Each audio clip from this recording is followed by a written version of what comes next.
back in search of war. Now it's time that you are gone, so farewell, Atlas Miner. And farewell, Mud and Oni too. Who's the sector same to you? The pirate bastards ran him through, so farewell, Atlas Miner.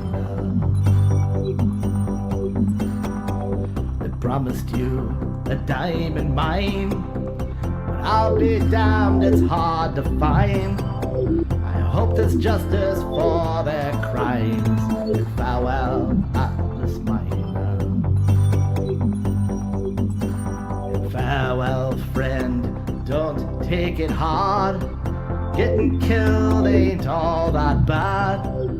Treat you well, Atlas Miner. Good morning, good afternoon, and good evening, everyone. Welcome to the Metaverse Nomads podcast, where we like our intro so much we try to play it twice in a row. Collectively, we're not only here to share our thoughts about play-to-earn games, we also lead a play-to-earn gaming guild called Rome. You can learn more about Rome down in the description. Joining me today are my fellow nomads. And guys, as we go around the room with introductions today, I want you to share with us what you think is the amount of passive play-to-earn income you need to live comfortably and exclusively in the metaverse. And we'll start with you, Jesse. Okay. So the kind of income that you need to live, or to like how could you just throw your life away financially and just say, this is what I need daily in income? I think it depends on the lifestyle you're looking for and what part of the world you want to call home. Because there's a lot of places where you could do it for a lot less. I mean, if you want to move to, the Philippines, Thailand, Costa Rica, I mean, there's a lot of places that have excellent internet that have a low cost of living, but also high quality of life. It depends what you're into. If you're a surfer or a scuba diver, or if you like the city, I chose to move here to Amsterdam from the US. So this is kind of my pace right now. But, I think it just really gets down to what's going to work for you. And essentially, I am full time now in this space, so it must be working for me. Even when we see all that blood in the water right now of the market, I say, when do you get clams? You get clams at low tide. So right now is opportunity. No doubt about it. We know blood in the water in the crypto space means time to buy. All right. One other thing I wanted to add before we go on is that song that you guys heard, we played a little bit of. We love it. It's called Atlas Miner, and it's created by the JMZ, who is he's one of our guildies in Rome. You also will find him in the Star Atlas Discord, but he created that song Atlas Miner. I think it's great. Someone asked if that's on Spotify. Do we know? No, it's not on Spotify. It is on Audius. We can drop a link for you guys to go and check it out. Yeah, that's fantastic. Ray, how about you? What's it going to take for you to divest from the work life and get into the metaverse full time? Well, it's been many years since 2016 that I feel like I've already been full-time crypto, but just the equivalent in dollars or revenue stream wasn't matching the amount of time I was investing during the early years of starting. But now, even though we're in a sea of red today, there's been a strategy that was laid out, and just like Jess was saying, the same thing applies with your life. So a fixed number depends on, I think, your location. I plan on traveling to Puerto Rico in March and learning more about zero capital gains taxes. So that's the route that I'm on at this point in my life. So I look forward to it. But within my means, here in New York City, a couple $1,000s a month. Modest life. And that's pretty reasonable, frankly, for play to earn gaming and passive income. There's people making Absolutely. that right now. Yeah. Right. Which just is from one fantastic. game. Yeah, just from one game. If you did a whole scholarship, 100 scholars, even 50, you can make close to 1,000 or more a month, and that could cover a lot. So. Yeah, and as we know, that goes up and down with the state of the market, like Jesse shared earlier. But at the end of the day, if you, in my belief, my personal opinion, if you're working towards that, you plan for that, right? I mean, you plan for the ups and the downs. Fancy, how about you?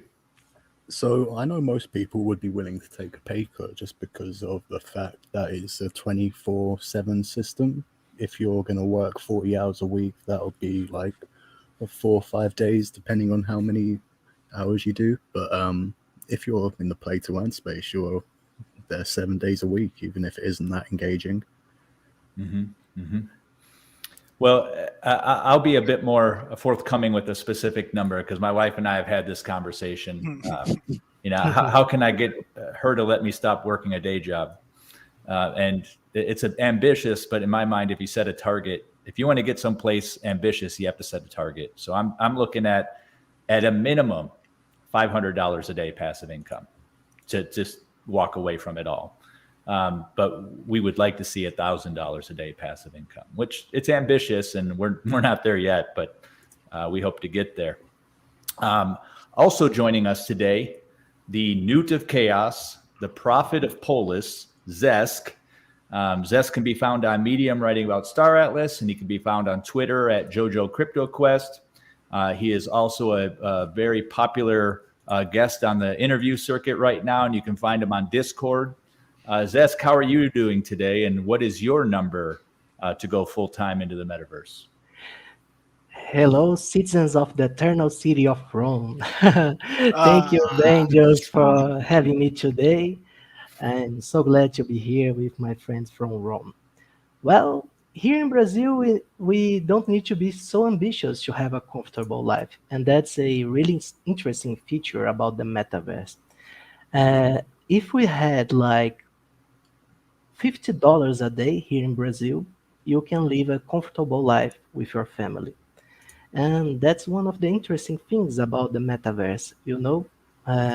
We'll break the political, economical borders of our own countries and be able to be part of the same world economy. It will let us access more developed markets like the global markets instead of our regional problems with our tokens, inflation. The Brazilian currency is really, really in a bad spot right now. So I'll be glad if I can get, 10 polis a day. I would say 10 polis a day is a good number for me. Nice. Well, cheers to your goal. I think you'll get to it before I do. And I'm glad that that's going to work out in your benefit. I think one of the benefits of living internationally is you do, as Jesse said, you can take advantage of different cost of livings that work in your benefit. Ray in New York City is going to have to make a lot more to have the same quality of life than in other places. So Zesk, before we get into kind of your writings and your thoughts on Polis and some of the other things within the Star Atlas metaverse, tell us a little bit about yourself and how you got into crypto and play to earn gaming. Sure. Well, I'm Brazilian. I am 31 years old, and I have always been fascinated about gaming, analysis. I work at the day as a lawyer and at night as a chaos newt. So I always enjoy analyzing and writing and crafting theories about the games that I love. And it always bothered me that I couldn't be actually part of the market. In traditional gaming industry, all the profits reverts for the company. And when I learned last year about Solana and Star Atlas, which I saw in a random ad, I was like, a game that lets you own property and have lots of tiers of complexity in terms of politics and economicals, I need to check that. Then I saw Atlas Theory content in YouTube, and the guy started to describe my dream game, and I was like, okay, I need to learn about that. So he's saying, hello, Aaron, how you doing, man? He's talking here in the chat. So yeah, I just had to learn about it, to study, and nowadays I spend like 6 to 8 hours a day reading and crafting theories about Polis. That's fantastic. So you let us know you're from Brazil, and we know that Brazil has a pretty large Star Atlas following that's been developing both from a player and a scholar perspective. Are you writing in your primary language too? Can they find you anywhere in your first language? That's actually a thing that I'm starting doing now. I have just started to translate all my articles, and I'll be posting them on my Medium as well. I have started to engage with the Brazilian community in order to spread awareness there. We have a really big guild in Brazil, two big guilds actually, NFT Gaming and Brazilian Star Alliance, which I guess are the biggest guilds in Star Atlas at the moment in terms of numbers of players. And I'll try to help them come up with ideas and awareness to spread this to our community in Brazil as well. Fantastic. And I think education is such a big piece of this industry, not only crypto, but also as we get into play to earn gaming. And you shared privately your thoughts on being in a guild. And I know that a lot of people are wondering if you're in a guild. Can you share your thoughts? Sure. As we were discussing earlier, I have always thought about this question. Should I join a guild? What should I do? And I realized that if I joined a guild, I would be biased. I would start to write thinking, even if I wasn't aware about this, but I would always strive to gain some kind of advantage or don't be neutral in my analysis on a certain particular topic. So I decided that in order to build an utopia and to remain neutral and objective, I wouldn't join a guild until this desire is fulfilled. And that brings up an interesting dilemma for you, right? Because we know that Star Atlas is largely going to be, and we're going to get into this, it's going to be a game of well, I'll just say conquest. Those are my own words. That require large groups to work against other groups. And for an individual player, that might be more challenging to accomplish. So what do you hope to accomplish in Star Atlas, both personally and collectively? That's a really interesting question. And I don't actually think that I'm playing as an individual player, you know? Like today, we are here discussing knowledge and spreading awareness, and we are building our trust. I have been talking up with Fancy a lot in Discord, and we are always having fun together, discussing theories. You know, maybe I'm the player who plays with the biggest group in the whole Star Atlas because I have friends in all the factions, all the dolls. We have lots of fun together, and I'm sure that together we will build something very remarkable in our game. To that end, I think, and we've discussed this before, I think there's an opportunity for a group of individuals to be factionless as much as they can and guildless as much as they can and set themselves up as the arbiters within the metaverse. Build the trust with many different factions, many different DACs, and allow this trusted group to settle disputes. That's a really interesting topic, Banjo. Actually, maybe we'll see the rise of tribunals, of a justice system in Star Atlas. You know, there is so much possibilities in this field. As it stands right now, we really don't yet know what the limitations or the benefits are of being factionless or going multi-faction. Now, it has been said that you're going to want to pick a faction and there will be consequence. And the only one that I think we're hyper aware of is that at some point, items within the game will be locked to a location. So, but for right now, for staking chips, and we don't know what that's going to mean in the crafting portion of scores that comes out. But at some point down the road, if you are in multiple factions, you might find that the cost of transferring goods across deep space is going to be prohibitive to that model. But who knows? It may give people a head start by having access to resources that are only available in specific regions. Ray, did you have some thoughts? I thought I saw you about to talk there for a second. Yeah. So I love this. As I was listening through all of the articles that our friend here, Nook, created, which took me on a journey and made me buy more Polis. Every time I listen to one of your articles, I just scoop up a little bit more Polis every time. But to the topic at hand that we're talking about, there was a quote that I took from one of your articles, and it reads as you can see, my dear readers, there will be two types of players in the game. Those who get to decide and those who suffer the consequences of the decisions. It's up to you to find your crew. So that really resonated with me because, depending on what your strategies are, whether you're going to do the multi-faction guild, have alliances or not, or just stick to one faction and not choose a crew as you're talking about yourself, it's really going to be an interesting development along the way, as there might be major consequences in the beginning for your actions or your decisions, and then along the way it gets better, or you might just be the best right out the gate, and then it kind of falls apart as you go. But I just it's a pretty interesting thing to think about. Mm-hmm. Yeah, So Zest, go sorry, ahead. sorry. Yeah, I think that's a very rich world of possibilities, right? And we are all like uh, walking the mist with a little candle on our hands. We can only see so far in the what Michael and friends have stored for us, you know. And with this many possibilities, I guess that the police is the key to unlock, you know, all those high-end content in the game. And we'll talk about lots of this stuff today. I'm so excited to start delving deep into the dolls.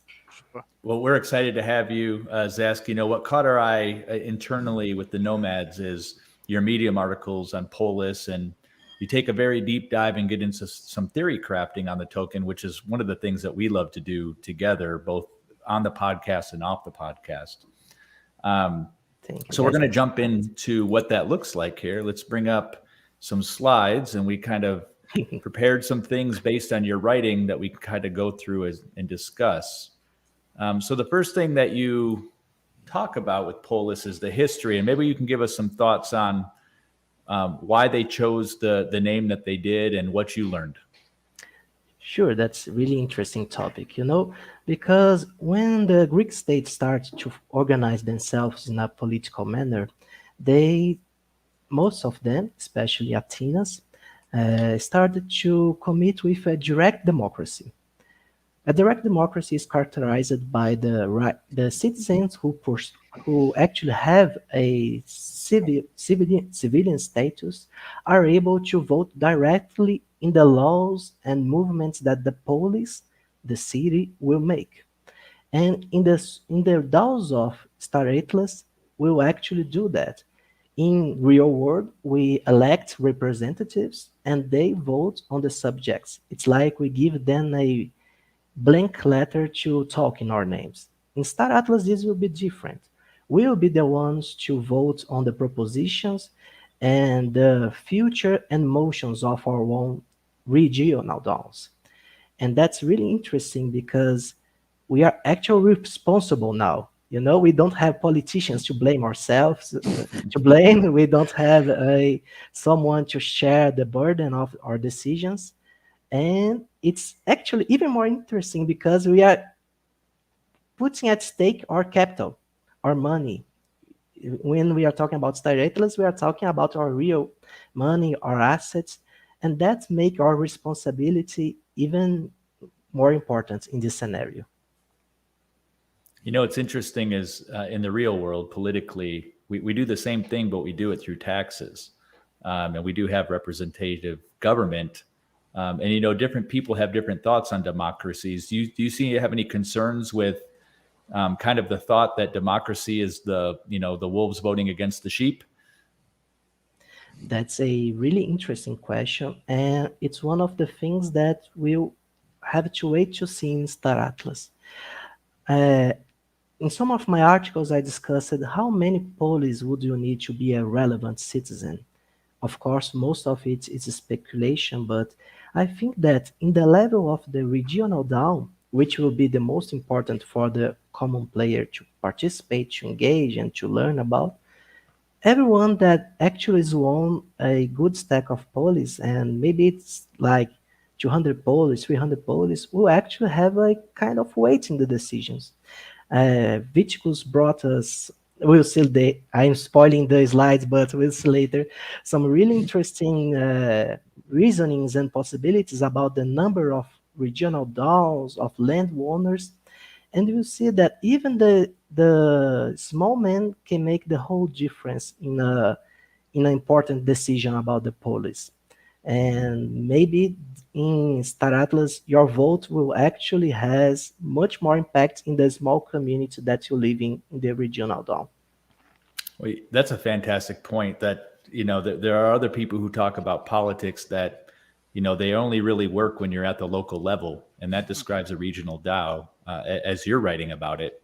where you start to lose some of that personal accountability the higher up you go in any political organization. I think that's a fantastic perspective. So, we know that there's 360 million polis. We know that it's a fixed, it's a finite number. There's not going to be any additional. There's no use cost with it. Like a ship, you have to have the 4 R's. We know it's going to generate passive income, and we know it's going to be used for governance. As you started to write the papers that you and put your thoughts down to paper, what surprised you about Polis? What made you excited, and what are some of your higher level concerns? Well, when I first read about Polis, I thought that it needed a nerf, because in the Star Atlas system, Polis works in almost every kind of level of gameplay you can think of. When you think about a ship, for example, the ship will have a specific class, like he's a fighter. He'll do fighting, he'll destroy and be destroyed. Yeah, like the Pierce X6. he just has this one specific function in the Star Atlas metaverse. When we are talking about Polis is actually a law instrument, a representation instrument on 3 different levels of governance. Polis can be used as soft power in terms of making impossible for your opponents to start a war. It can be used as a economical leverage. For example, you can do taxation on the whole planet if you have more polis than your neighbors together. So let's say, for an example, you want to dominate one regional system. You have a big capital of polis.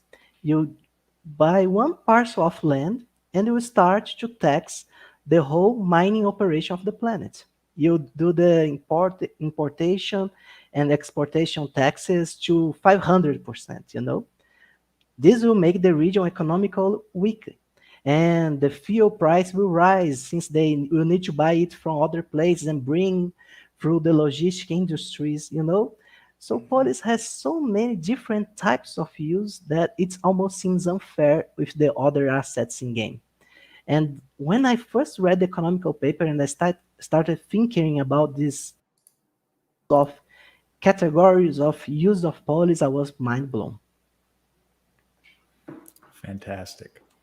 Another thing that I would like to discuss about the total supply of polis is that there is a really tiny expression in the economic paper saying that a supermajority of votes could vote on the total supply of polis. So it is possible that if we had someone big enough to trigger this kind of vote, that the supply of polis could actually be reduced, and that might be even a 300 IQ play for someone who already owns lots of polis and tries to gather more political power in game. Mm-hmm. And I think through the course of this conversation, we might identify those areas where that might be a risk. And maybe from a theorycraft perspective, we talk about how you can prevent that. Yeah, sure. So basically what you're describing is, you want it all and you want it now. And honestly, based on the conversation we talked about earlier, now's the right time to buy polis, right? Because we have a little downturn in the market. It's relatively inexpensive. People who are new to crypto are probably freaking out. People who've been around crypto for, 3 to 5+ years understand that this is cyclical. But I think a number of people in the Star Atlas metaverse are absolutely buying up what they can when it's cheap. Yeah, it's a great opportunity to acquire your polis. So I think that go ahead, Jesse. With regards to big movers and shakers, I think one of the things that's important to acknowledge is that private sale makes up a big portion of who will own polis. And so that basically throws a very influential force into the mix that for the most part is anonymous. And so I do have concerns about that. One of the things that I liked in your article is you were talking about how Polis as a governance token is your way to basically stake your claim to the project as a whole, to take on some of the risk with the Star Atlas team of the project itself, pushing towards the success of the project. But if I was doing that in any other project, I'm going to be concerned if there's this big, huge chunk of influence. And that is, I mean, and it extends further out to about 2026 before we even, when I say we, the people even catch up to how much influence that private portion of Polis has. That to me is a concern just because it's an unknown. Yes, they are the wild card of the police game, right? We don't know who they actually are. And they have like what, 22% of the police supply. I think they have a vesting period of 104 weeks as well, same as the team, but you're actually right. What if those private buyers are actually players, you know?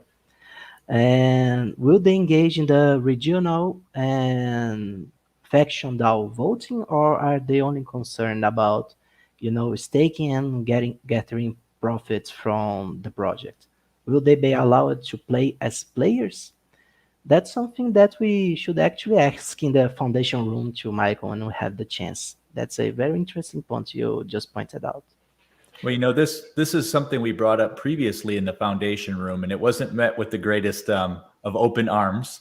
I'll say that much. I think with any game, you start to have the crowd that is objective and looks at things critically, and then you have the people who are completely fanboyed, and nothing can go wrong.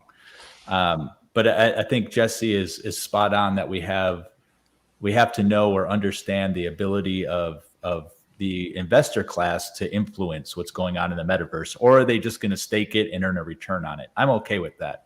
But Right. If you've got people who aren't invested in the actual metaverse itself, meaning the goings on, then and they're influencing that, then I have a problem with that. I mean, there's this perception in a lot of projects that anything called into question is just FUD. And there's such a thing as asking rational, reasonable questions. And when I look at this orange compared to this gray, this charcoal down here in the bottom, and I see that it doesn't even begin to even out until the year 2026, 4 years into the project, I want to know who has all this influence and what it's going to mean for something that I'm investing in, both my time and my money.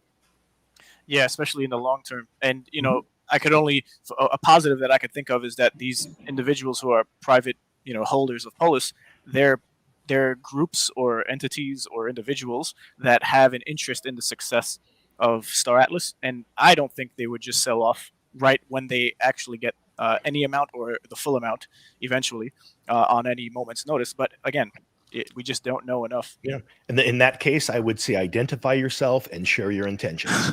You can come on the podcast. You are invited. You're invited. That's it. So, Zesk, if we could get in and, we're going to start at the bottom. We're going to start at the regional Polis governance, and then kind of go into faction and then go into the entire metaverse. Can you kind of walk us through, and you do it so well in your Medium articles, kind of walk us through some of your thoughts on the regional governance level? Sure. When you think about Star Atlas and you think about governance, I think it's really interesting framework to think on the medieval Europe framework, political framework, the feudalism. In feudalism, the big powers as Rome had fallen in the Occident, the chaos was spread, and small territories started to organize themselves in order to function. You had those little shires with the local feudal lord ruling and establishing how life should be lived. And the central governance was weak. The king or the figure of the leader was not able to control strongly the outer borders of the feudal lords. They were the law actually in their territories. And when you think about Star Atlas, you think of each faction. You should not look at it as a monolithic structure. You actually need to look to the planets to the smallest political organization that will grow into the sub-regional DAO, to the faction DAO, and then you can start talking about the metaverse DAO. Mhm. So what can one do on the lowest level of political organization? And we need to actually make a point here because this is the most important uh, political structure for the common player, you know? Where you live, who rules your oh my not who rules your political instance, your planets? It will be a huge factor in your success in the game, you know. As I explained in one of my articles, you could start thinking, well, if I am playing a news tour, if I manage to acquire blueprints from the mute from Pierce corporations, from the Pierce manufacturer, I could try to be one of the few guys who have the expertise to sell mute chips, and people love those C11. You know, Yeah. people buy lots of them, and you start and you grind all the fame, all the reputation required to acquire the blueprints, and you get set to start your factory going full strength. You even borrow Atlas from the markets, make a huge investment, and the sub-regional down starts a war with the Mood territory. And then he says, no freaking Mood commodities in my kingdom. Taxation, 99.9%. Well, you're just screwed. You wasted your Yep. time, you borrowed capital, and you can't do a thing with your business plan. Right. So the common player, if he wants to survive the waves of politics and economy in Star Atlas, needs to be aware of what's happening in his regional governance DAO. Yep. And the economical paper isn't exhaustive, but he gives us a few examples of what a regional governance DAO can do. The main topics will be the local taxation and local policies. As the slide shows, the regional governance will be able to establish taxes for your products, from activities to importation. Like if you want to buy, as this example I used, if you want to acquire goods from other factions, everything will be decided by the regional governance DAO.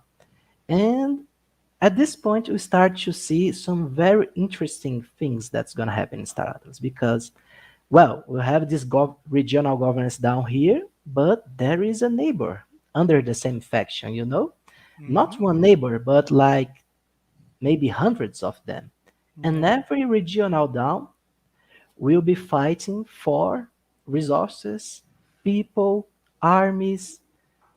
It will be a competition, not just against the other factions, but at the level of your own uh, faction down. You see? So it will be like the counters and weights theory. If you go too far on taxation, people will leave your regional down for a regional down which provides you with better incentives to live, to produce, to acquire wealth. On the other hand, if you don't tax people at all, how you fund your army, how you fund the DAO protection, how you start to develop projects. And we are not even talking about the next level, that is the relationship between the regional DAO and the faction DAO. Because the faction DAO will be the big owner of capital in Star Atlas, you know? And the big guilds, and in my article I say the big boys playground, will fight to death to acquire the resources of the big faction DAO. Yep. And the big faction DAO will have the discretionarity to allocate capital in the DAO that they want. And we'll get there later at this discussion, but those are huge advantages of owning this war machine of the faction DAO. I have a couple of questions while we're talking about the differences between the different DAOs. So we can see that at the faction level, we've got the 3 factions that have the 3 DAOs. And then below that, we have the regions. We don't know exactly how many regions are going to be in each faction. So that's still a big question mark. The question becomes is, what is the influence of the faction DAO versus the regional? We talked about some of the things that the regional DAOs can influence, but is this to function similar to the factions being like the federal government and the regions being like a state? Can the faction overrule some of the things that are being decided within the regions? Like, what is that role between them and how does that play out? That's a really interesting question, and the economical paper just refers to one case of these different levels of government interaction. The faction DAO is actually allowed to vote on maximum taxation. You know, the upper limits of taxation on the regional governance. Aside from that, we have the Star Atlas DAO. And I think that one of the main votes that will happen in the Star Atlas DAO will be to set the rules about what the faction DAO can actually vote on regarding the sub-regional DAOs, you know, like establishing the competences of each governance level of power. I think that if not the Star Atlas team starts work on that, one of the first things that we'll need for, you know, to don't go into full chaos mode is to establish this kind of limits from the regional DAO, faction DAO, and Star Atlas DAO governance. But we'll see that we have a few defined competences for each of them. The regional DAO is like they can rule on a lot of stuff, but they are limited to their territory. And the faction DAO is kind of more abstract in their powers and competences. In the regional DAO, we'll mostly see that the regional can pay dividends for the invest. They can't share the profits, which is very important because if this was allowed, we will see people actually buying regional DAOs in order to acquire income. But they can rule on things like establishing missions for the player in the regional DAO, which is very interesting.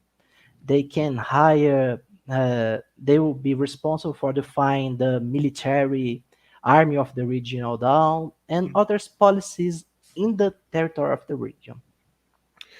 You know, when we talk about the regional DAO and the influence that we'll have, and then the question becomes, like you just mentioned, that someone buying the regional DAO, like someone becoming an influencer to such a degree that there could be a single guild that all of a sudden becomes a dictator to some degree.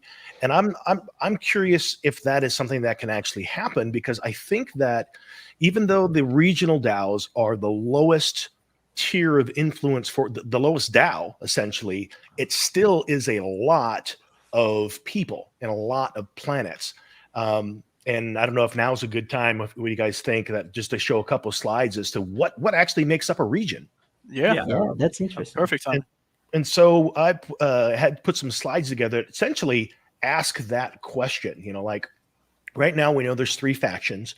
We don't know how many regions there are going to be per faction. We also don't know how many planetary systems are going to be per region, or even how many planets will be in a planetary system. But with that said, we do know that it's been said, and again, this is just some of the lore, these things can change at any time. But it is believed that a planet will have up to 64 land plots. Some may be smaller, but I don't know if any will be larger. So imagine we're looking at half of a planet right here with 32. So that one plot, if you ended up buying one piece of land, in one of our last shows, we talked about some of the lore that we heard, the potential for land being even as low in cost as an extra small ship, an extra, so $20 or something like that. So does that mean that if you can get a land plot for $20, that there's going to be a lot of land? So let's say that we go with this model. We've got 64 land plots on a planet. How many planets are going to be in a single planetary system? You know, it could be a lot. Is there going to be 10? I mean, if we think of it in terms of the solar system, the average solar system has, I think, somewhere between 5 and 10 planets per, per star, like that, as our sun is. So let's, if in this case, I think we're looking at 18, but could there be 10? Could there be 5? And from there, how many different planetary systems are there going to be in a region? Right. So if you are influencing an overall regional DAO like this here, are you talking about 100 planets? Are you talking about 50 planets? And based across that, I mean, are guilds owning whole planets? Are they owning multiple planets? So when we're even thinking in terms of a region is a lot of influence, especially in early game. And I think it could be a while before we see any specific guild having so much influence that they're able to fully dictate what goes on within a region. Again, from a faction level, how many planets, how many regions, how many planetary systems are we going to find within a whole faction? A couple other things I have to just kind of illustrate that point is 64,000 land plots. So let's just say that was how many and this is all theory crafting, of course, but how many plots that the Star Atlas said, hey, you know what, that's what we envision for how many land plots we're going to have out there. Well, that would be roughly 1,000 planets. And if we place 10 planets in a planetary system, that would give us 100 planetary systems. And then we'd end up with 5 regions in 5 regions per faction. So that's one potential model. That means that a DAO would basically, for a region, would be looking at something like that. Mm-hmm. The other model is if we only said there's 24,000 land plots. Well, maybe that's spread across 375 planets, across 36 planetary systems if each system had 10 planets. And that could potentially be spread across 12 regions. Which would give us something like 4 regions per faction. So again, these are all big question marks that we don't exactly know what that looks like, but at least gives us an idea of scale for how big a region of governance could actually be. So we don't know. A region could be as small as 3 systems that each have 30 planets and have 1,900 land plots. So that's a potential right there. So we just don't know, but it helps to think in terms of how many land plots out there, how many planets, how many planetary systems, how many regions make up each faction, because that region is the lowest form of governance. So I just thought it was helpful to throw that in here at this point. Yeah, that was amazing, Jess. Thanks for that. And, I pull up KNAT, shout out, man. So we've heard that planets can be destroyed. If one planet is destroyed, you lose your land plot. Does a new planet take its place somewhere else? So Wagner has mentioned that there needs to be productivity on your land plots. And if you can't pay the taxes on these land plots, then you essentially lose that land plot. So it's going to really come down to a lot of managing on a logistics, but then on a very small, like almost individual level or small groups.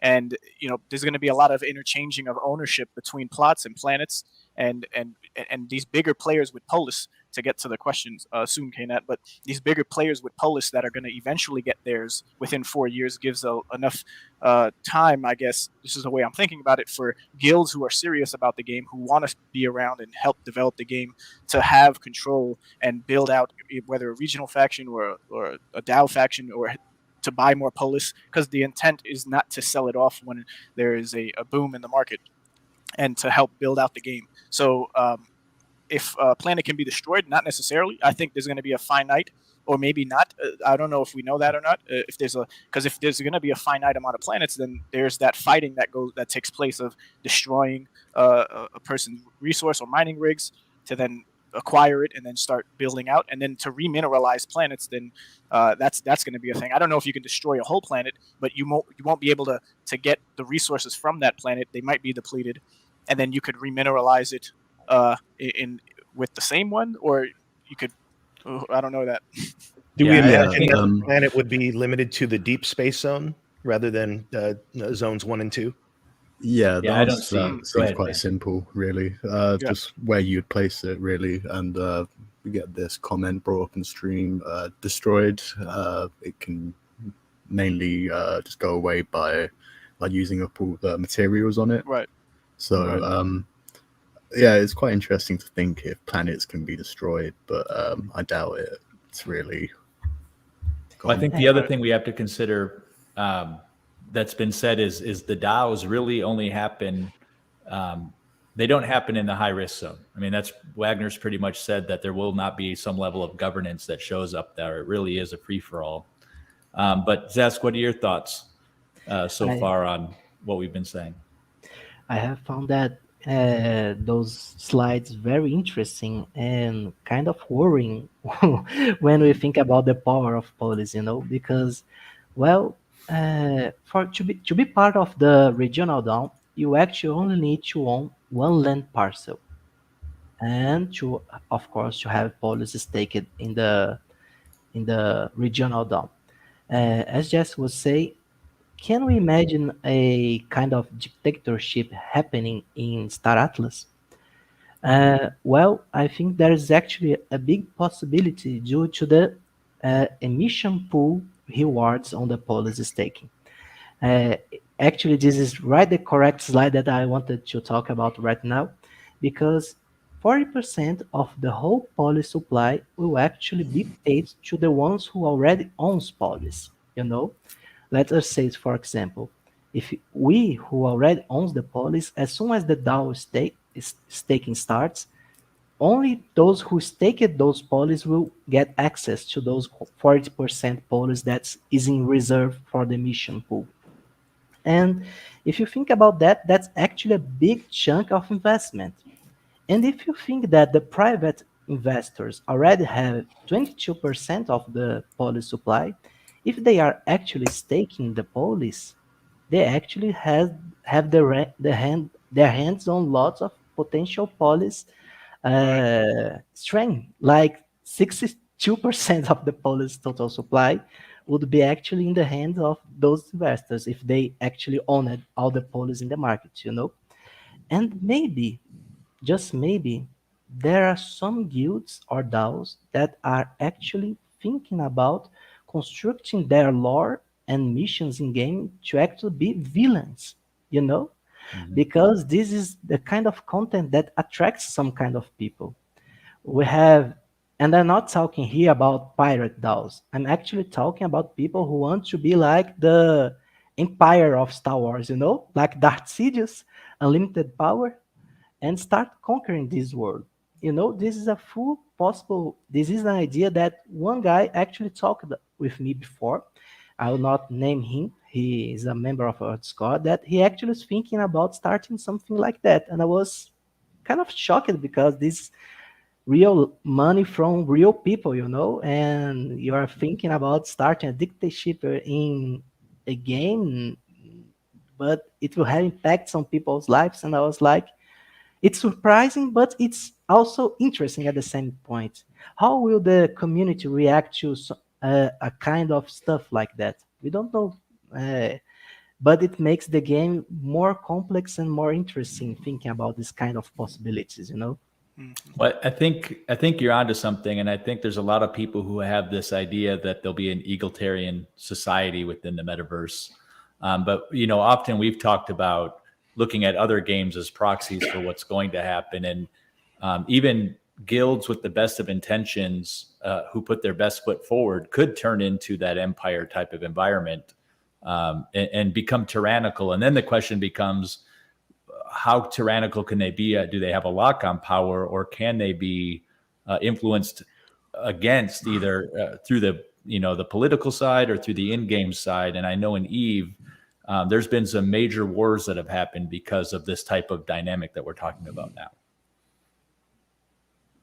And if you think about it at the macro level, at some point, Star Atlas is designed to trigger a war Mhm. because there is the faction space, and they have two borders. On one side is one of the other factions, and the other is the other faction. And when you start going to the middle, you go to the medium risk zone, you go to the high risk zone. But at some point, there will be no place to expand but the other factions' territories. And there will always be more people joining the game, more people looking to acquire new assets. new territories, and there will be people trying to preserve their own lands and earnings.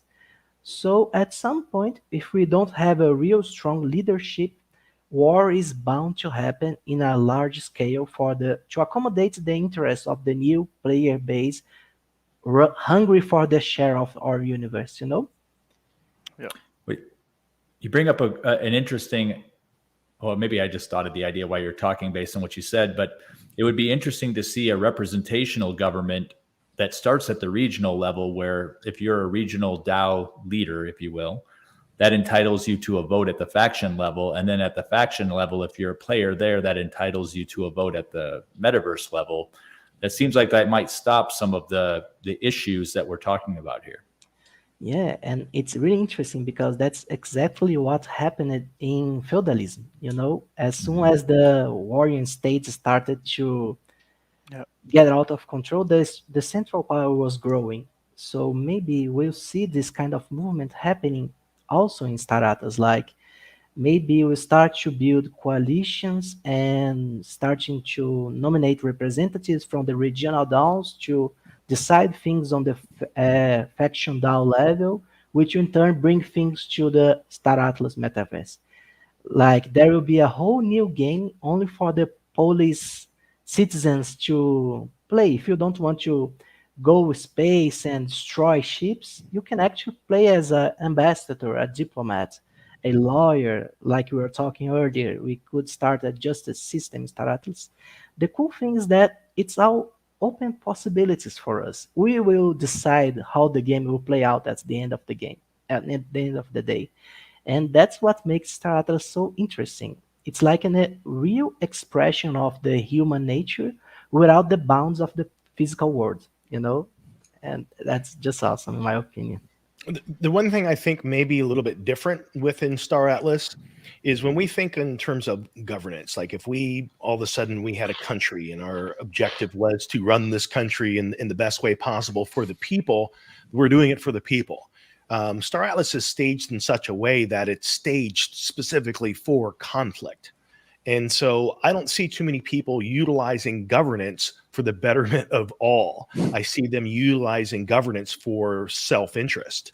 And so I think that is going to take on a different model than what we might see. I mean, yes, we see a lot of that already in the real world. Yeah, that's what I was going to say. And all that sort of thing. But at least that way, it's under in the real world, it's under the guise of doing it for the people. I don't think there's going to be any of that within Star Atlas. You think the faction, the DAOs will say, we are doing this for our people, our profits, and that's it, deal with it, right? Yeah, it's not going to be for the collective, like everyone that exists in that region. It's going to be for whoever has the vote for what the special interests are that can serve them best. Yeah. Well, I agree with that, Jesse. I think there are some people, and we know them and consider them close to us, who have a different point of view on how they're going to approach the metaverse. But I'm of the mindset that human nature sneaks into everything. And we know human nature through the lens of history. And if that shows up in the metaverse, then we are in for some interesting times. Yeah, and this discussion gets really interesting when we start to consider that there will be lots of big multi-faction DAOs. Mm-hmm. And with their own interests in the three factions, and trying to mediate the branches and the faction interests and their own pockets and interests and their own player base interests. And we'll see lots of conflicts among those instances of power, you know? Speaking of power and guilds and factions, right now, Polis is at $2.62. So we've got, and we've heard that Titan ships, could go at auction for as much as 5 million. Is that about right? Yeah. So if a guild right now was saying, look, we've got $5 million, are we better off with a Titan ship or 2 million Atlas? I mean, 2 million Polis.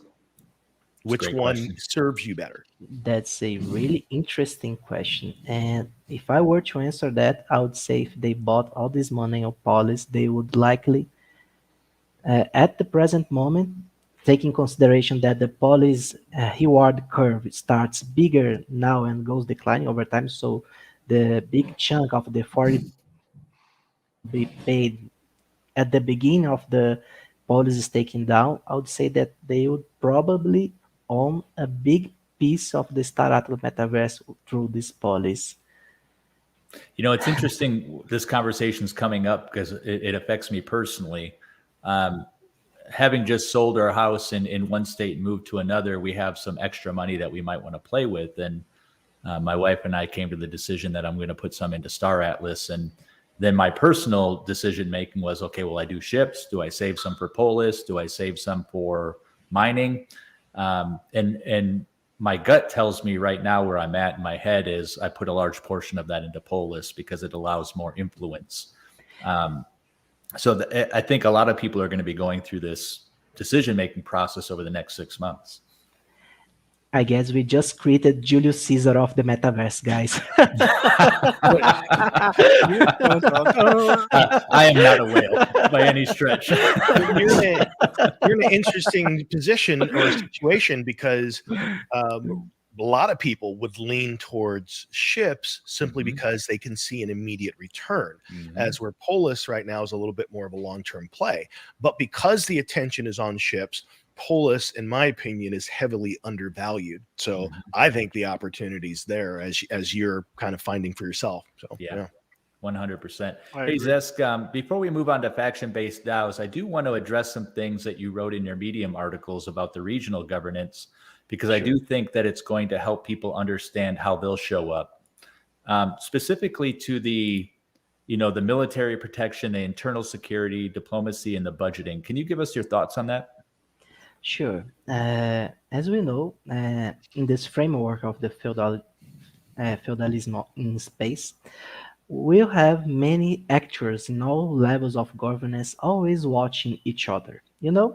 Everyone will know what their neighbors are doing, checking on their movements, and the regional governance DAOs will make sure to build strong foundations for their own regions.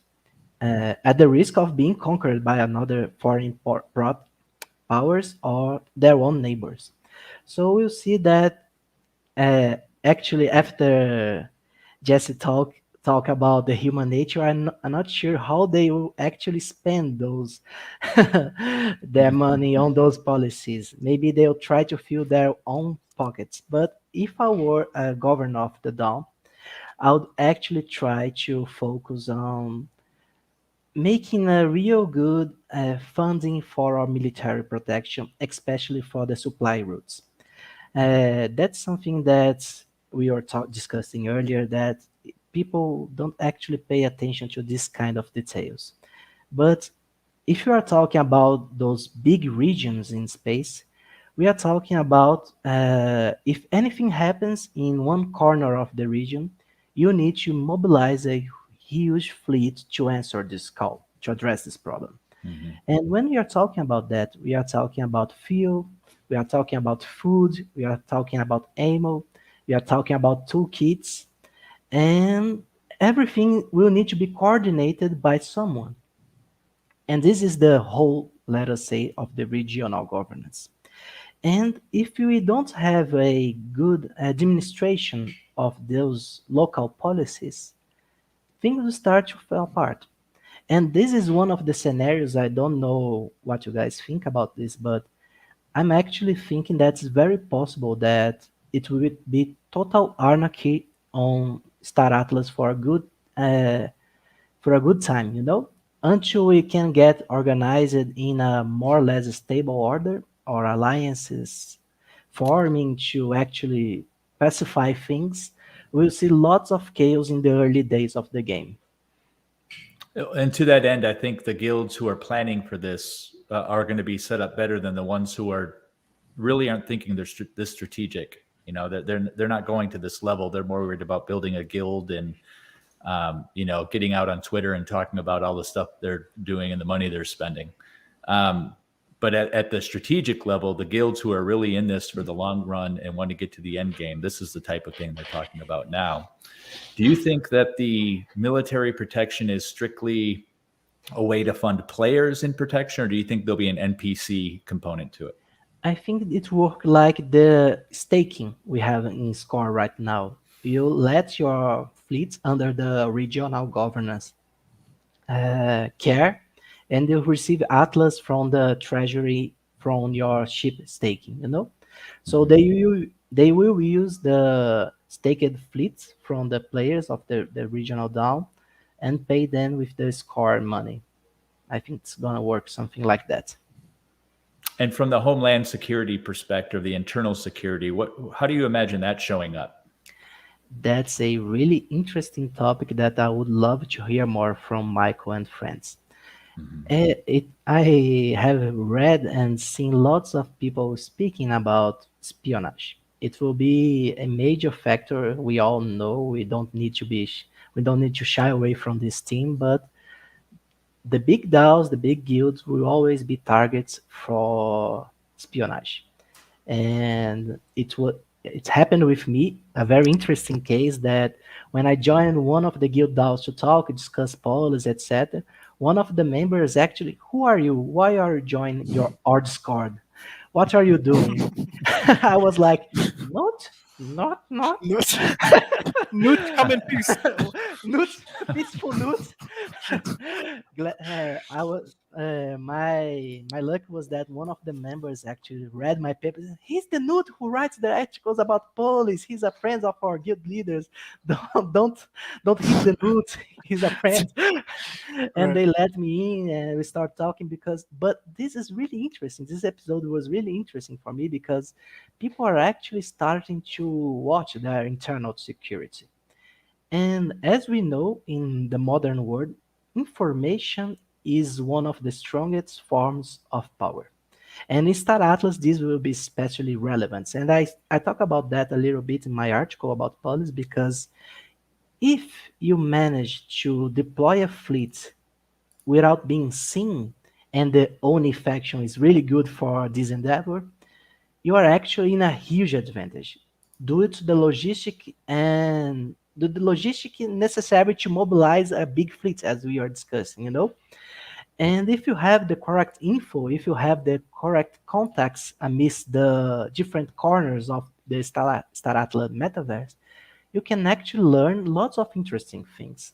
If you have, let's say, you are friends with the people responsible for the freights, and they say that they saw a huge fleet coming your way, you will be prepared to do something else. You tell the regional governance, you will start to mobilize your fleets. Information is something that's like policy is really undervalued in Star Atlas right now. So internal security will play a major role in this front of the gameplay. It's interesting. We know that that's playing out in Discord, and that different guilds are looking at internal security differently. I am curious for what mechanisms in game will show up for that. We kind of have a joking term for play to earn economics that are done in an offensive nature. We call them reconomics. And I think that, if you think about polis and how it can be used against your enemies, right? Is there a way to do that from inside the game and allow, we talked earlier maybe about large groups moving polis from one DAO to another, which I hope they put limitations on. But you might have a sleeper guild or a sleeper squad or something that is there for a year going along to get along and then just completely blows everything up. The intrigue is going to be amazing. That's interesting because it's actually happening right in EVE Online. Something like that actually happened. And there wasn't even real world money involved, right? So imagine in Star Atlas what kind of things and mechanics that they will implement for this kind of gameplay. I have a friend in the Star Atlas Discord that he asked me, may I be your secret agent to protect Utopia against its enemies? My one not secret service. I was like, okay, man, when the game starts, let's check this out. You make the customs on everyone. Don't let them enter Utopia with guns, Park your C11 far away from Utopia, please. Do you think there's a place for a completely non-aggression area within the metaverse? Sure. and actually that's my dream. Nutopia, I think that the everyone has a goal, right? Playing Star Atlas. Some people play for the fun, some people want to amass political power. I want to build a real cool place for everyone to, get out of this stressful gameplay that we have been talking about the last hour. It's really stressing, when we start staking our capital and like we have those $100,000 ships going to deep space. It's scary for anyone. You may be rich, you may be whatever kind of guy you are. This is kind of stressful. Lots of people will be make their living through Star Atlas. So I think that it's important for everyone to have a place where they can, you know, breathe easily without their neighbors watching every movement they make, without the ships where someone threatening you around each corner if you make the wrong movement. I'm thinking about building Utopia right at the center to prove a point that even though we are all involved in this big war game and all, we can actually find some time to be friends and to have a laugh and spend our hard-earned atlas and just chill a bit. Everyone, I think we need a place like that in our universe, and that's my proposition for Utopia. I Yeah. Go ahead, Ray. no, I was just gonna say as we talked behind the before the show, briefly on the topic of Utopia, I just thought it was pretty interesting on how it's gonna become that peaceful of a place if the only safe zone is the first zone, and more power to you, and there's some support from Rome there, or as individuals, whoever you may be. But if you're going to have everyone coming to a location where you can just open fire, what's that friendly fire switch on and off like? Is that going to be a possible can that be implemented? Maybe Wagner says only within this particular space of Utopia, once you enter it, there's no firing, and it's going to be that Utopia. Because if that could be done, then I guess that's the only way I think it could be done, unless, as you were talking about, friendships being the main driver of there being a non-aggressive area out in deep space. I think there's a lot of creative ways that you could implement that. And while I speak in terms of I see Star Atlas being a kind of a hostile environment by the very nature of how it's structured, this diamond planet and these three factions and all these, rival wars and the lore that goes along with it. But there are ways that you could make it into something else. In fact, I would love to see a vote at the highest level of DAO that says at some point in the future, DAOs and governance goes all the way down to the planetary system level. Because even within a region, if you think about how many planetary systems, how many planets are there, you might have some planets or a planetary system that is the vacation zone. And so therefore, why not set up governance and tax it in a different way? You could also do something creative, like say, hey, to enter this zone, you need to pony up a deposit. And if you become hostile in this zone, you lose your deposit. So give people incentive for behaving properly based on their wallet. There's creative things like that I think you could do to kind of create a bit of a utopia. Or if if you've got a history of this or that, you're not even allowed into the area. So, there's creative things like that I think could really make it so that you have these very different experiences in different places. Those are very interesting points, and I would like to address Ronald's question. Like, would Utopia, trigger a kind of ruin our economy? I don't think that would be a problem, Ronald, because as I said, Utopia would be at the very center of the galaxy. So let's say you bought a C11 at Utopia. You would need to take it out of there, right? And you are at the very center of Utopia, at the very center of the metaverse, and you need to cruise quite a journey to reach a safe zone after that. So actually, it would be a big risk to acquire and do trades in Utopia. But I think that we don't need an actual mechanic for, let's say, peace. Like a friendly fire-free zone for Utopia. I was thinking about two things regarding that. First, I would have alliance pacts with the major DAOs, and I would actually pay them for the protection. For, let's say, this week, Ron will be the responsible for the protection of Nutopia. And you guys bring your phalanges and your army, and the whole zone of Nutopia would be covered with the armies of Ron. And the second thing is that I'm building my NOOT star, which will be a Death Star, but better with NOOT. And I'll deploy it right. Yeah, that's it. So when you reach the horizons of Nutopia, you'll see the Death Star, the NOOT star on the horizon, and you'll think twice before steering trouble in this zone, you know?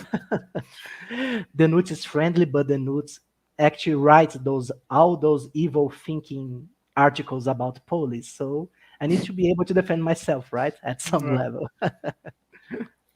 I think the what you're describing is peace through power, right? And which also becomes, at least if we look at the real world, it becomes a money game and a game of influence.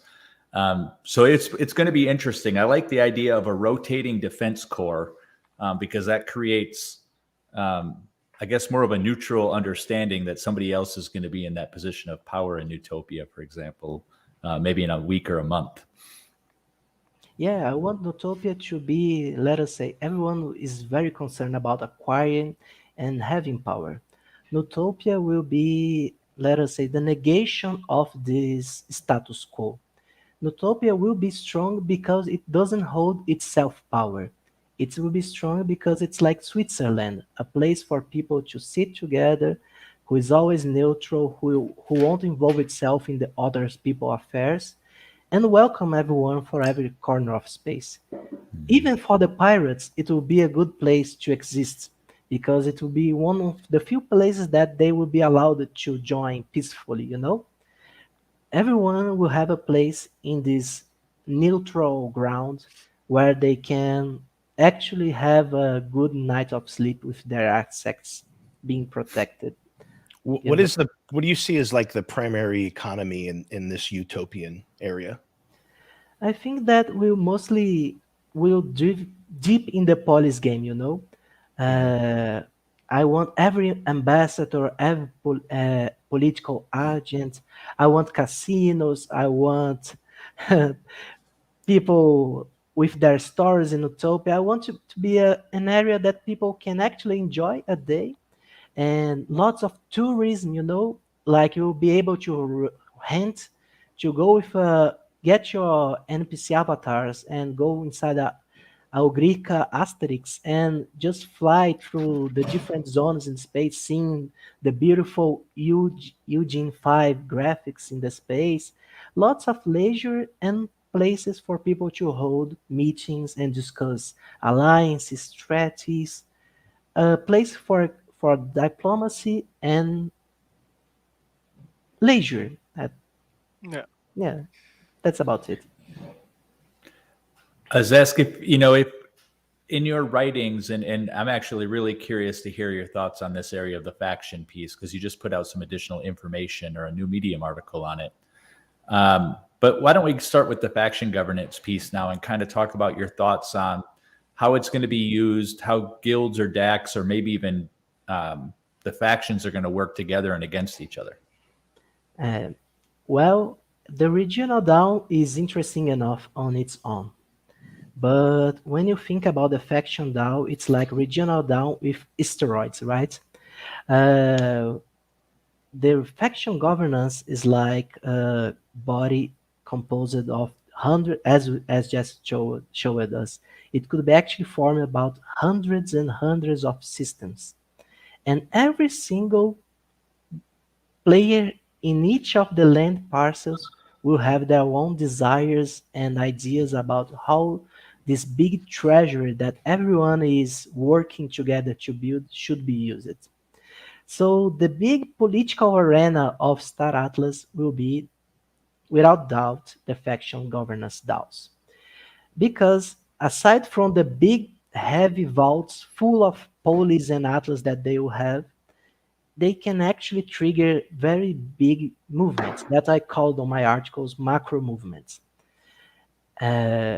The economical paper talks about only one of those he's not exhaustive. He sets an example about how the macro movements could be used, and that's regarding the acquisition of territory in Star Atlas. Uh, the economical paper talks about how would one acquire a land when they start a war, and how could the faction governance impacts in the said war. So the faction governance actually has four kind of macro movements for now: occupy, hold, build, and patrol. My How do you, understanding, how would sorry, you enforce that? For example, let's say that as a faction vote says, "Hey, we're warring now, and we're going to take over and occupy this land." Let's say it's the Mud faction and says, "We're going to take this Ooster land. We're going to occupy it." How do you enforce that? How do what if the other people are saying, "Look, I don't want to commit my ships," even though there was a vote? I mean, how does that get enforced? that's a really interesting question because there are two in-game requirements to start a macro movement. First, there will be needed to set a quantity of polis stacked, and you need to pass the vote.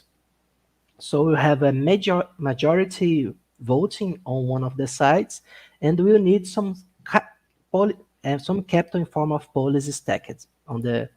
And this is what makes interesting the situation, because there is a prize if you for the other faction if you lose. There will be structures built on ground. The economical paper states that. So maybe, and this is a speculation, but I don't think it's too far-fetched from what the economical paper says. If you can actually defend against a faction macro movement, or if you actually win a war, there will be a prize to be won, but to be gathered by the winning side of the conflict.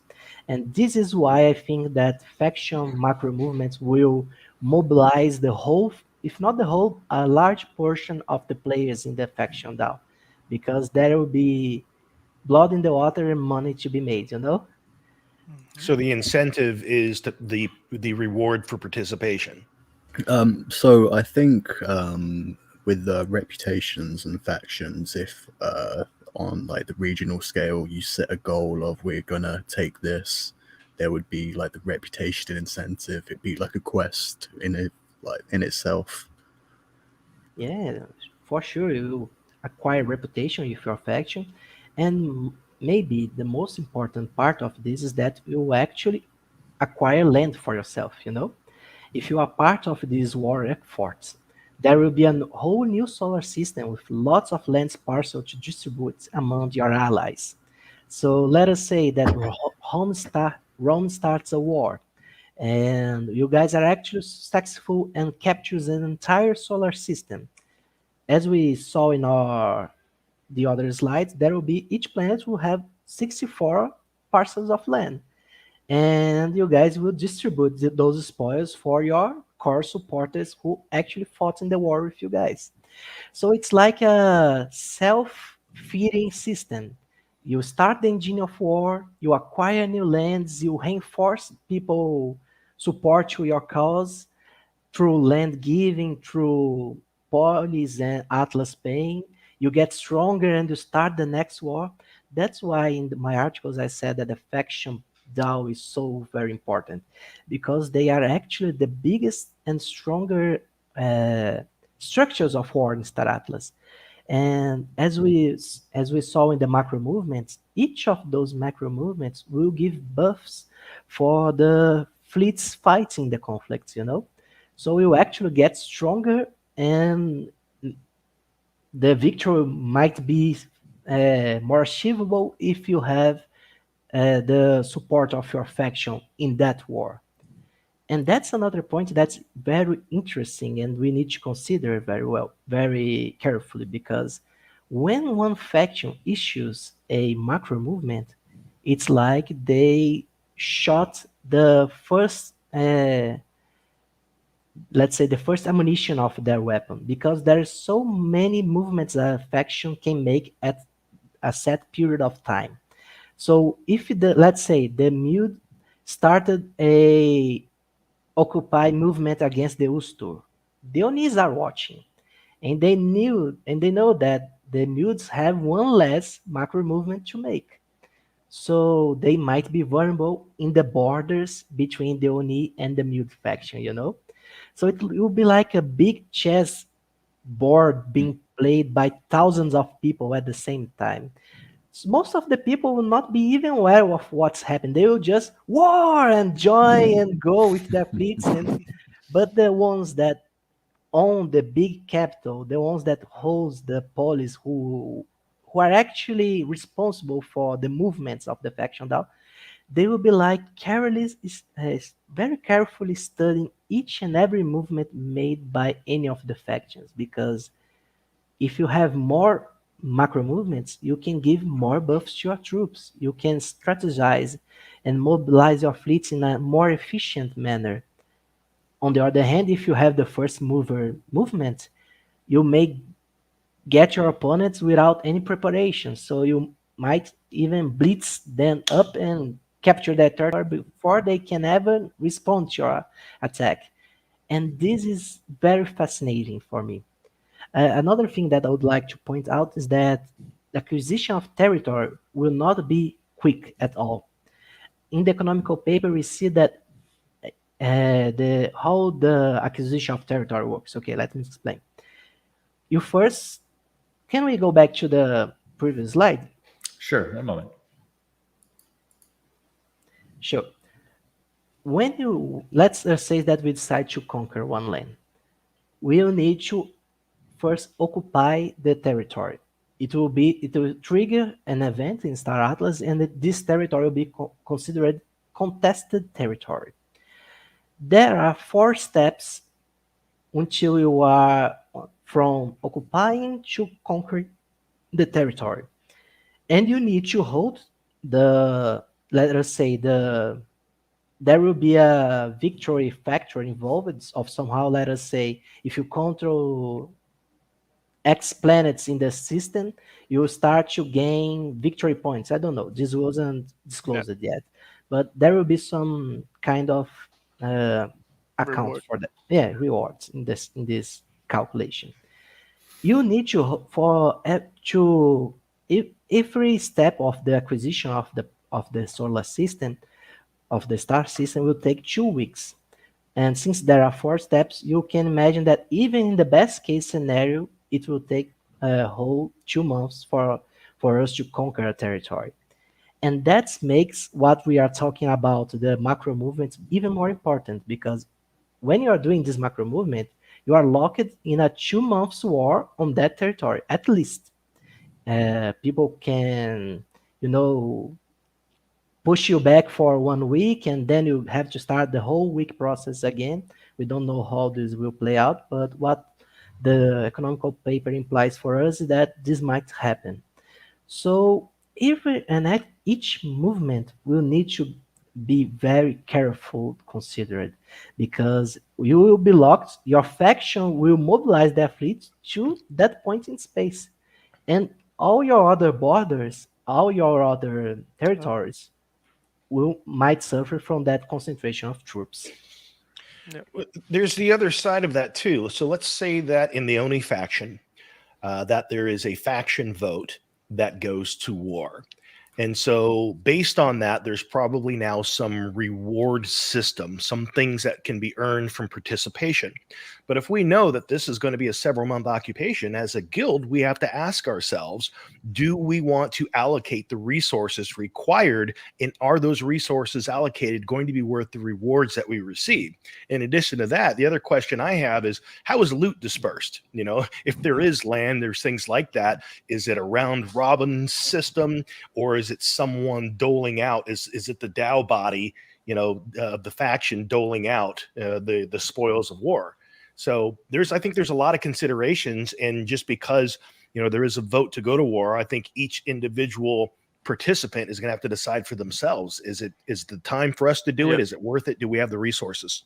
And I think about the DAOs that every member is going to be a part of, majority of individuals, and then what proposals are set in place to be voted on to do this, to actually send a fleet? What if half of the people don't want it to happen, and then but it's also kind of necessary? And like, what are the inner workings and struggles that are going to take place, which are going to have people leave guilds to join others, or maybe just abandon everything and go to Nootopia because it's just like, I don't want to deal with all this chaos and all these people who think they know what they're doing in the guild versus how much money, which is dictating the decisions instead of the actual community votes. So. Well, this goes back all the way to Zesk's comments on feudalism, and in those times you went to war based on conscription, right? You really didn't have a choice, and once your faction votes for war, it might unlock some things from buffs and bonuses on both sides that creates conflict outside of the intent of war. So let's say the war is over here, you're mining over here, but this faction now has a buff on attack or something. So they might be more inclined to attack your mining colony that has nothing to do with this war. Well, here's another consideration, because taxes aren't just on the money itself. You can tax a percentage of production of something. So if you're at war, the faction might say, hey, 10% of all ore mined goes to the faction to support this effort. Right. Yeah. And isn't that there are lots of open questions, of course, because there is no clarification on some points of our discussion. But I think that all those internal questions, like, okay, we are a guild, we are going to participate in the war. Will the members be obliged to use their capital in a faction war? How will the guild deal with this kind of conflicts? They will need to talk with their members in order to people understand their desires and what the faction and the guild desires. You need to be really careful when choosing one of the guilds, because you can end up as a collateral damage from war and lose all your assets. It's entirely possible. Well, somebody in chat brought up a good point. For the guilds who don't want to get involved directly, there is probably going to be entire organizations of mercenaries who will go to fight for you on your behalf. They just want money. So sometimes, again, money shows up as a way to help influence things, even if you don't want to go to war directly. We saw that in Eve with the casinos funding funding wars against their enemies. That's awesome, man. And we have actually a few mercenary guilds already. We have lots of pirates, we have mercenary guilds. And yes, that will be a full-fledged market in Star Atlas. And I think that's actually awesome to see how those different factors will play out.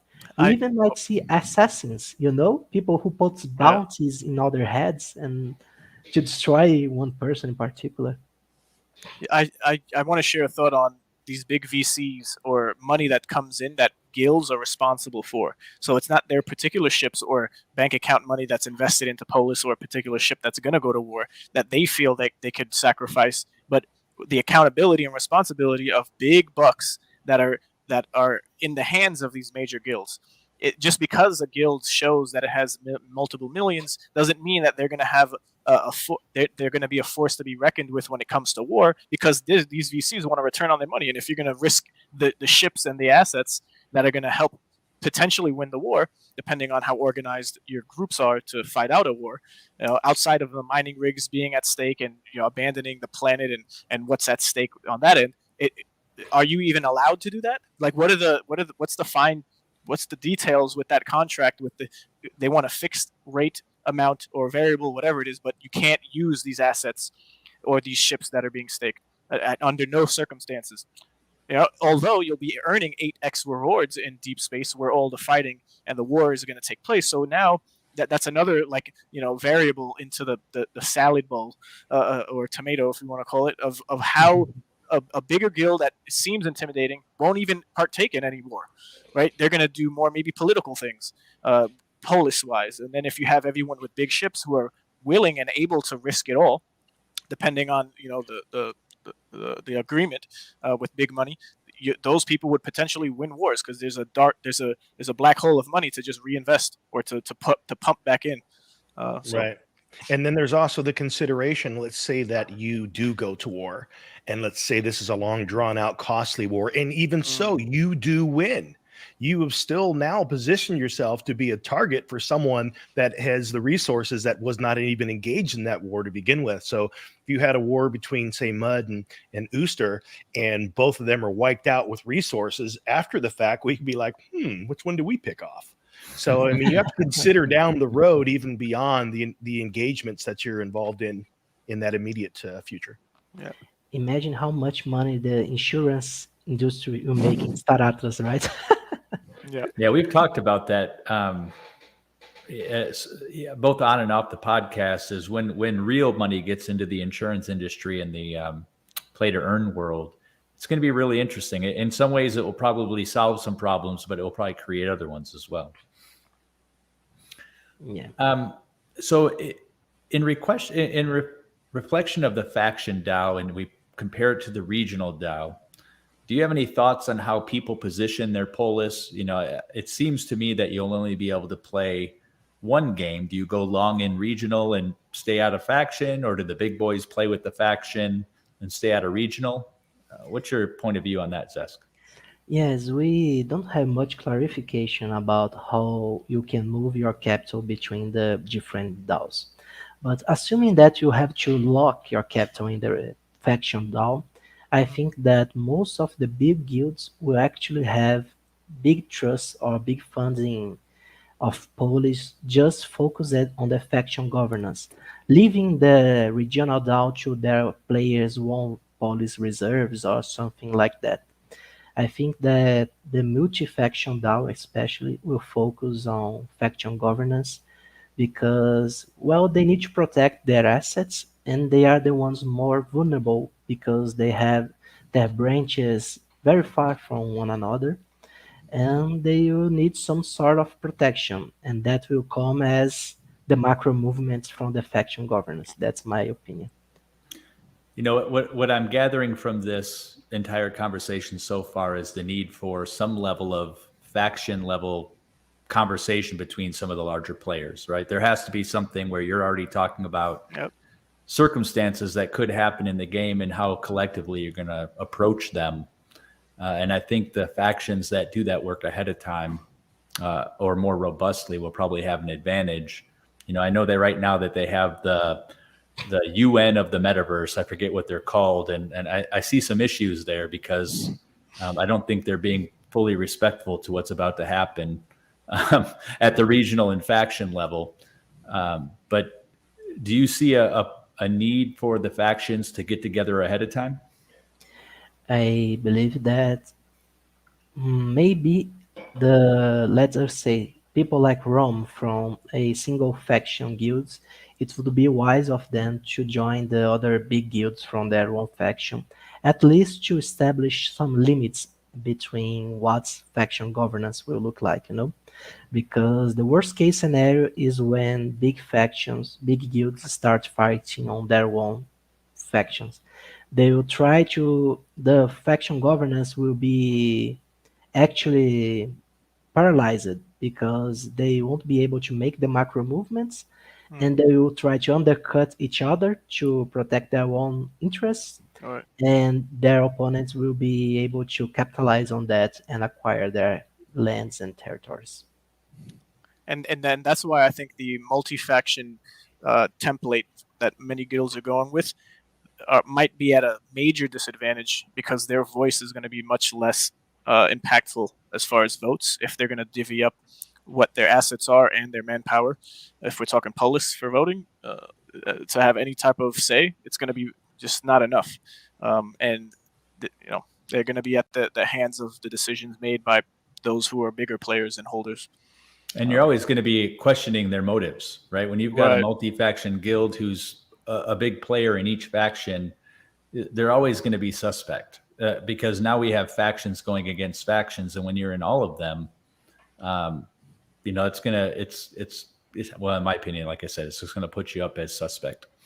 Right, but that's why it's great to our neat guest here, as mentioned, to not necessarily focus on one faction, but the players within that faction that you're focusing on, to build some type of communication line with.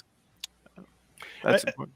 I think another question is like, what is going to be the difference between early game, mid game, and end game? Because in the early game, you're going to have, it's like when you're playing Ages of Empire or anything else, you're setting up shop in the beginning. You're trying to gather resources, you try to build your defenses. So I don't know that that things that lean towards occupy and things like that are going to be big decisions to be made in the faction at the faction level DAO. Now that doesn't mean that there's not reason to be in that DAO versus the regional, because there might be reward opportunity. The faction DAO may decide that just to keep the DAO treasury stocked, it's going to impose whatever tax across the faction as a whole. So you may have some return on your governance that you have in there with your polis, as where at the regional level you can impact things that are probably going to be felt sooner depending upon how you've established the economy or how the economy is established in that region. So I think that those are some of the considerations, the risk reward, and what it does for you in that short term. Well, can you imagine a guild who puts a lot of their polis into the faction level at the leadership or maybe the decision-making level, and then a bunch of people within their guilds put the polis into the faction level, and even the schism that might happen there, where they become the power base because they're running the regional DAOs, where the guild might be focused on the faction. There's so much nuance here. Yeah, it's very complex, because when you acquire the key to the treasury of a faction DAO or the regional DAO, you start giving the cards for everyone on that said governance region. You can actually make people go bankrupt if you mess with the taxation, So if you are the kind of evil guy that wants to start a dictatorship, you would strive to actually try to own a big piece of regional DAOs or even go to the faction governance level. And the thing that how you fight someone like that, because you can only fight polis acquiring more polis, Yeah.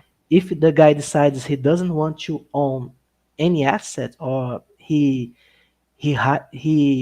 asks a friend of him to actually own the assets without showing his name, you won't be able to fight him. You won't be able to attack him somewhere. You won't be able to attack his land or his ownings, So that's why having polis is so important for your guild and your self-protection, because only polis is able to wage war on this level of gameplay, on this governance level. And as we have seen from this talk of wars, it will impact all the levels of living in the metaverse of Star Atlas. Well, that brings me to an interesting point based on real world versus metaverse.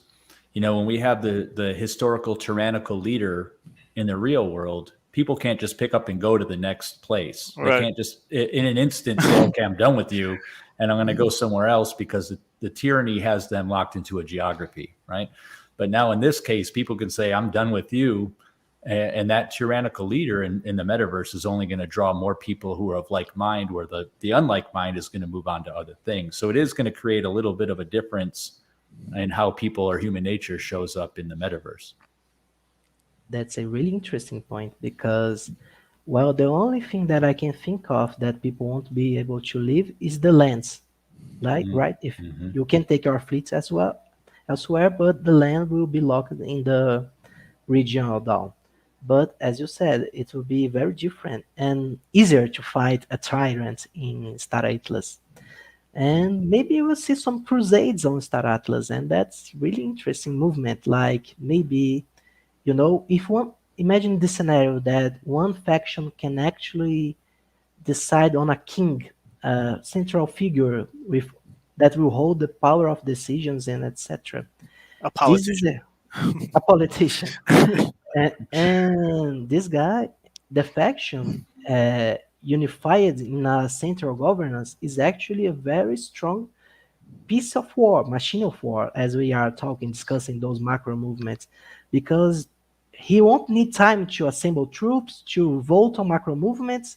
No, he'll decide things on live on time and start Yep. doing, while the other faction need to gather the people, votes, and decide and discuss. So yeah, we might see scenarios where people try to unify one big governance in order to acquire efficiency.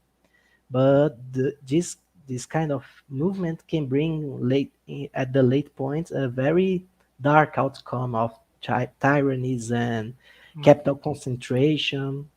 We might see the worst side of human nature, maybe in Star Atlas. So we've been talking about faction on faction war.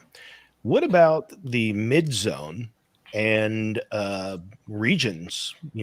Going up against other regions, guilds going against guilds. And while in that zone you can't have ships destroyed, or they can be destroyed, but they will respawn. But you will have lost crew and probably anything that you've done to upgrade that ship.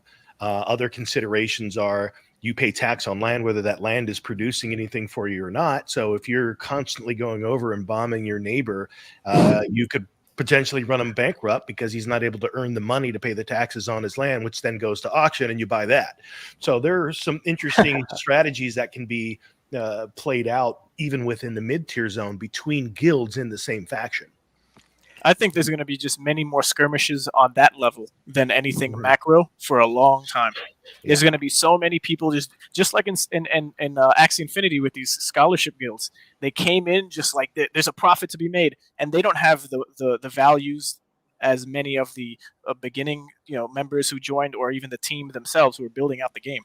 They're just coming in to benefit and reap the benefits of 2x rewards, or 3x rewards rather, in the mid zone for doing and then pillaging everyone who's maybe not wanting to fight that often, but having to defend themselves and maybe getting pushed back into into zone 1, where they can just collect and rebuild and then you hire someone out to take care of that pesky newcomer guild who just bought a bunch of ships, had the money, and is like, hey, I want to make 3x on whatever I have to make my return within a year. So you could have periods of long just battles, just going against people who don't necessarily want to, but it doesn't matter. You're going to have a military, an organization, a structure, and enough money and leftovers in liquidity to manage it all.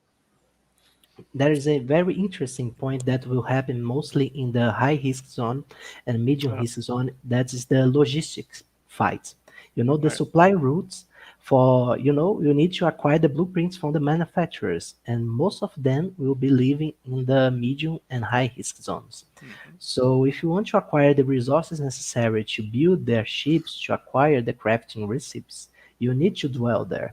And the big freights, the fin bulls bringing tons and tons of ores and ships and manufactured good refined materials, they will pass through those zones. So you see mercenary guarding those huge freights across space. You see pirates attacking them. As Monty mentioned in the chat, you see people trying to lay siege on regions and planets to try to crash the economic of the said region.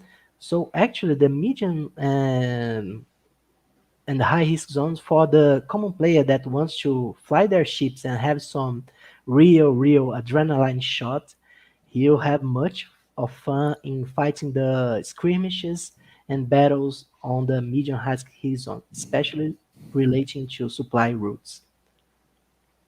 Shout out to the Reapers, the best one of the great squads in Rome, who are going to be dabbling in those areas willingly, mind you. So there's a question that popped in my mind that I think is worthy of discussion. We don't have all the answers from Star Atlas team on this, but when we talk about territory, and if we're talking about moving an ONI territory, and there's conquest from the Mud who comes in and takes it over, does that include just regional DAOs, or does that include a faction level DAO and any territory underneath it?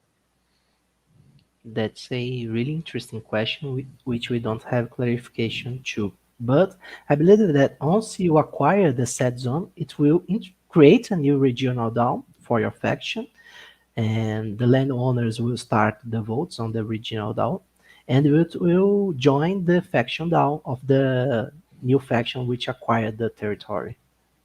And that's done without a vote. That's an interesting idea. Jesse? Yeah. No, I mean, I don't really know. So when I think in terms of territory being taken over, we're only talking deep space. We're talking about the bleed over. And again, I wish we really could see like what a 3D map looks like of the terrain of Star Atlas. I mean, I don't know how um, uh, when we think of that diamond planet, where does it sit? Where are the resources that are in deep space, and how are the different factions overlapped on each other? And that raises a great question. Like, so are you going to have an interest in having any land that it has the potential to kind of like drift into someone else's ownership? I mean, that ends up being extra. That's an added element of a risk. So I'm curious to what the lay of the land is going to be, and I don't have an answer until I know that. Yeah, and Yeah, especially if you have a key resource or industry along that border, because then it becomes the need to actually put more effort into protecting it. Right. yeah, and we need to remember that the high risk zone, the rewards in the high risk zone will be 8x the rewards on the safe zone. So yes, there will be lots of risk, but if you manage to acquire a planet that mines a rare material that gives 8x the rewards from the safe zone, you might, feel tempted to risk acquiring and fighting for that planet. Yeah, you might be making back enough to then lose that same amount or even less, and you'll stay in the positive as you go, depending on your plan. But a fact to include here is that in the outer 8x region of deep space, it's the DAOs of Star Atlas do not apply there, as Wagner once mentioned, and it's going to be your actual DAO that you have with a guild outside of the structure of DAOs that are provided by Star Atlas. So if you don't have a DAO and no way to organize or vote on anything on the outer, deep space 8x reward space, then how do you succeed out there? You could always go off of the blueprints of what you have in the DAO for that Star Atlas applies, and it could be a complete replica. Maybe you could just create one outside of what it was already created that you made in Star Atlas. Just ideas getting thrown out there, thinking out loud. But it's a whole nother ball game when compared to second and even first zone, if this is how we're imagining it, when you get into deep space.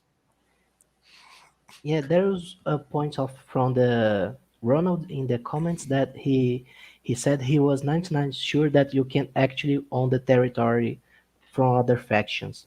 Right. You can't. I believe we need to make a difference here. There is a safe zone, and there is a, let's say, the minimum territory of one faction. The zone that it's the safe place and no one can claim that territory. But the factions including that this actually lore at the lore of at this point of in the lore, we are renting our ships for the factions in order for them to expand their territory, starting going to the medium risk zone. And there is the borders that will be able to be attacked and claimed by the other factions. So there is this distinction between the minimum territory that won't be able to be claimable about the of each faction, and their secondary influence zones, if we say like that. Those will be able to be acquired through war on this mechanism we are talking about earlier.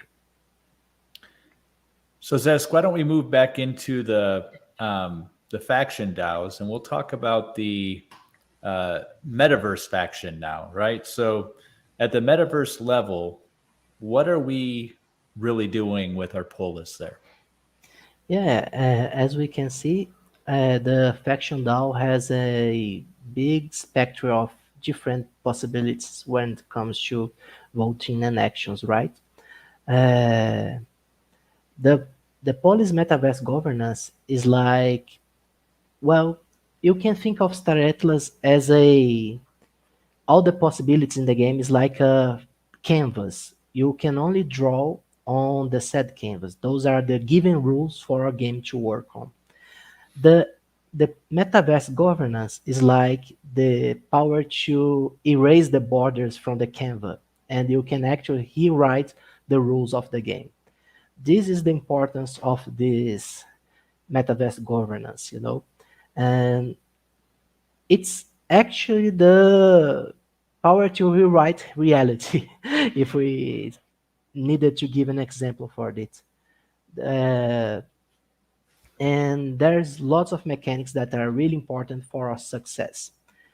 There's actually a very important piece of information in the white paper saying that some of the votes will be blocked for a set period of time, like inflation rates for Atlas, or they establish some required quorum for votation, like a supermajority to try to change the fixed supply of police. But at the end of the day, we all need to watch very closely the metaverse governance, because as we were discussing earlier, we have private buyers, which will have lots of power in the structure of the game. And basically, it's like talking about the future of our project, right? The game can be actually destroyed by the metaverse governance. So we all need to watch out really closely what's happening there. Yeah, I get in my mind that there's a kind of a crawl, walk, run mentality, right? The devs are going to let us play around and crawl like a baby. Then maybe we'll get a little bit more leeway in what we do. And then eventually, even with them as a development team, when we start running with the Polis DAO, we can vote them in to be the primary developer or not. But it seems to me that if they gave us that power up front, we could screw it up very quickly. With all the best of intentions, even, right? Not even as a malicious position. But the idea that maybe these investor class could only live here versus some of the 2 layers down might actually be to our benefit, where they're, if needed, they can lay into these different areas where you can vote on, but they're not really influencing the day-to-day of the game.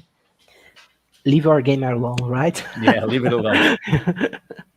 Yeah, but actually, I think that's what's really going to happen, because why would they risk their capital and their money when they can simply get their juicy dividends from the Polish treasury revenue? Mhm. And maybe we could actually see some clarification from Michael about how the different pools of governance will work with each other. Like, we'll need to stake our policies. When we stake our policies in the global pool from the metaverse governance, we'll be able to use those capitals in the regional DAO and the faction DAO. This is that's a really interesting point that we need clarification in the access room. I'll ask him later about this. Jesse, I saw you brought something up on screen there. Do you want to share what you put up? You're on mute, man. This is straight out of the economic paper or the white paper. I forget which, but it's just what Star Atlas describes as the real world use case for Polis externally from the faction or regional DAOs. Basically just saying that control of Polis will enable the gaming community to influence decision-making of the Star Atlas development team. This will follow a period of centralization of decision-making, likely 2 to 3 years of game development and balance. And at the conclusion of the centralized period, holders will be able to influence game economics, such as inflation rates, asset release schedule, game direction, and will otherwise provide some degree of ownership in the development decision-making process, which is all the things we discussed, but that just kind of gives you an idea of you are essentially shaping the future of Star Atlas as a metaverse game rather than influencing the in-game politics. It is interesting. And for those of us who are kind of looking at the future for like a Ready Player One series of multiple metaverses that are connected, this is a good example of what kind of dialogue and conversations are going to start happening once you start connecting these other metaverses together. There's going to have to be some guardrails, and then eventually, my personal hope is that it turns into some sort of how can I say it? I hope it turns into experiments all over the world of different types of metaverses and how people should show up and participate. Yeah, it Yeah. would be very interesting to see more Ready Player One, like Easter eggs in a game. Yeah. Especially since like the narrative of that game is you get the keys and you own the game. So they could literally just give away Polis in the same way, really. Pretty cool. One of the things I'd like to see votes for at that level of governance is keeping or focus on developing a metaverse and system that allows for interoperability and connectivity with NFTs and things created from other projects. Because whoever decides to do that first is really, I think, going to make the big leap towards inviting other projects to participate. When we think of things like Meta, with Facebook, and we even saw news recently of Walmart wanting to get into the metaverse game, and Microsoft and all the things they're doing because of their very nature of how they run their business and their corporation, and having their board of directors and that influence. They're going to do what's best for them and actually try and create something that they monopolize, as where whoever creates the more open source, decentralized version of the metaverse, I think, is who's going to do well long term. And I would like to see Star Atlas stay on track for doing that.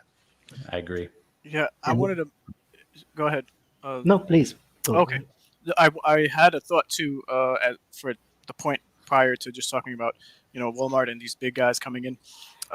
If anyone is not taking part in getting their name out there or building something to become some type of influence in the Star Atlas community, which is going to then further down the line play a role in in votes and influence for whether what my point is that the longer we develop as the guilds that we know of, the small community of guilds that we have now that we could rattle off the names of, the longer we go into this with each other, whether we're in an alliance or not, no matter the faction, the people who are coming in after the fact are going to have less of an influence and even feel like we tend to feel sometimes, or I do, where you might feel like the boat already left. So now your sphere of influence is much smaller, although you might have a lot of money. And again, many variables come into this, but the people who are going to be listened to or considered as any type, or have any type of respect in the sense of like political decisions or just like the United Nations of Star Atlas and the guilds that are a part of it, they're the figureheads here. No matter if new people come in, they'll probably with open arms accept them into that United Nations of Star Atlas. But the longer we are involved in doing what we're doing as Rome with these podcasts and garnering more support and enthusiasm for the game, especially during these downtimes in the market, it just strengthens that other part of the gameplay that's outside of the actual gameplay of Star Atlas. So I think it's pretty interesting that the longer you stick to it, just like anything else in life, it just get better, more efficient, and there's more of influence that you'll have in the space. So Yeah. get involved now and get your name out there, just like Ash, and even yourself, Newt. We were essentially no one to everyone else up until we started doing what we were doing, whether it was writing articles, hosting Twitter Spaces, or or building a guild together. So it's get started. Yeah, that's what I was talking about when I said that friendships are the most valuable assets in Star Atlas, right? You can have any number of polis, but people won't join you if they don't know you, if they don't trust your intentions or what are your goals, what are your plans. You can't buy people alliance like that. Even if you have all the polis in the world, all the money in the world, at the end of the day, we are just all passionate gamers who want to experience a new level of gameplay, right? And we want to find people like us to share this journey with.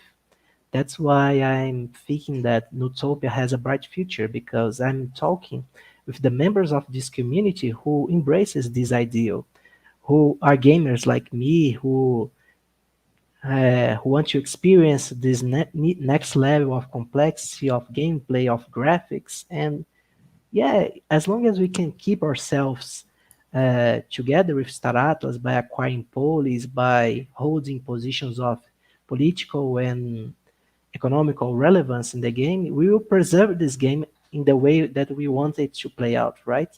And Exactly. that's our mission as the founding members of this project, if I may say it's like that. Perfectly said. So, Zesk, you had mentioned privately that you are working on some other things and might have some things coming. What are you working on now? You just dropped a new part 3 of your Polis Medium articles. What's next? My next step will be talking about just this theme we are discussing now, the Metaverse Governance Global DAO. And I'll try to do some math about the different supplies of holders of Polis, of the kinds of voting we might expect in the first days.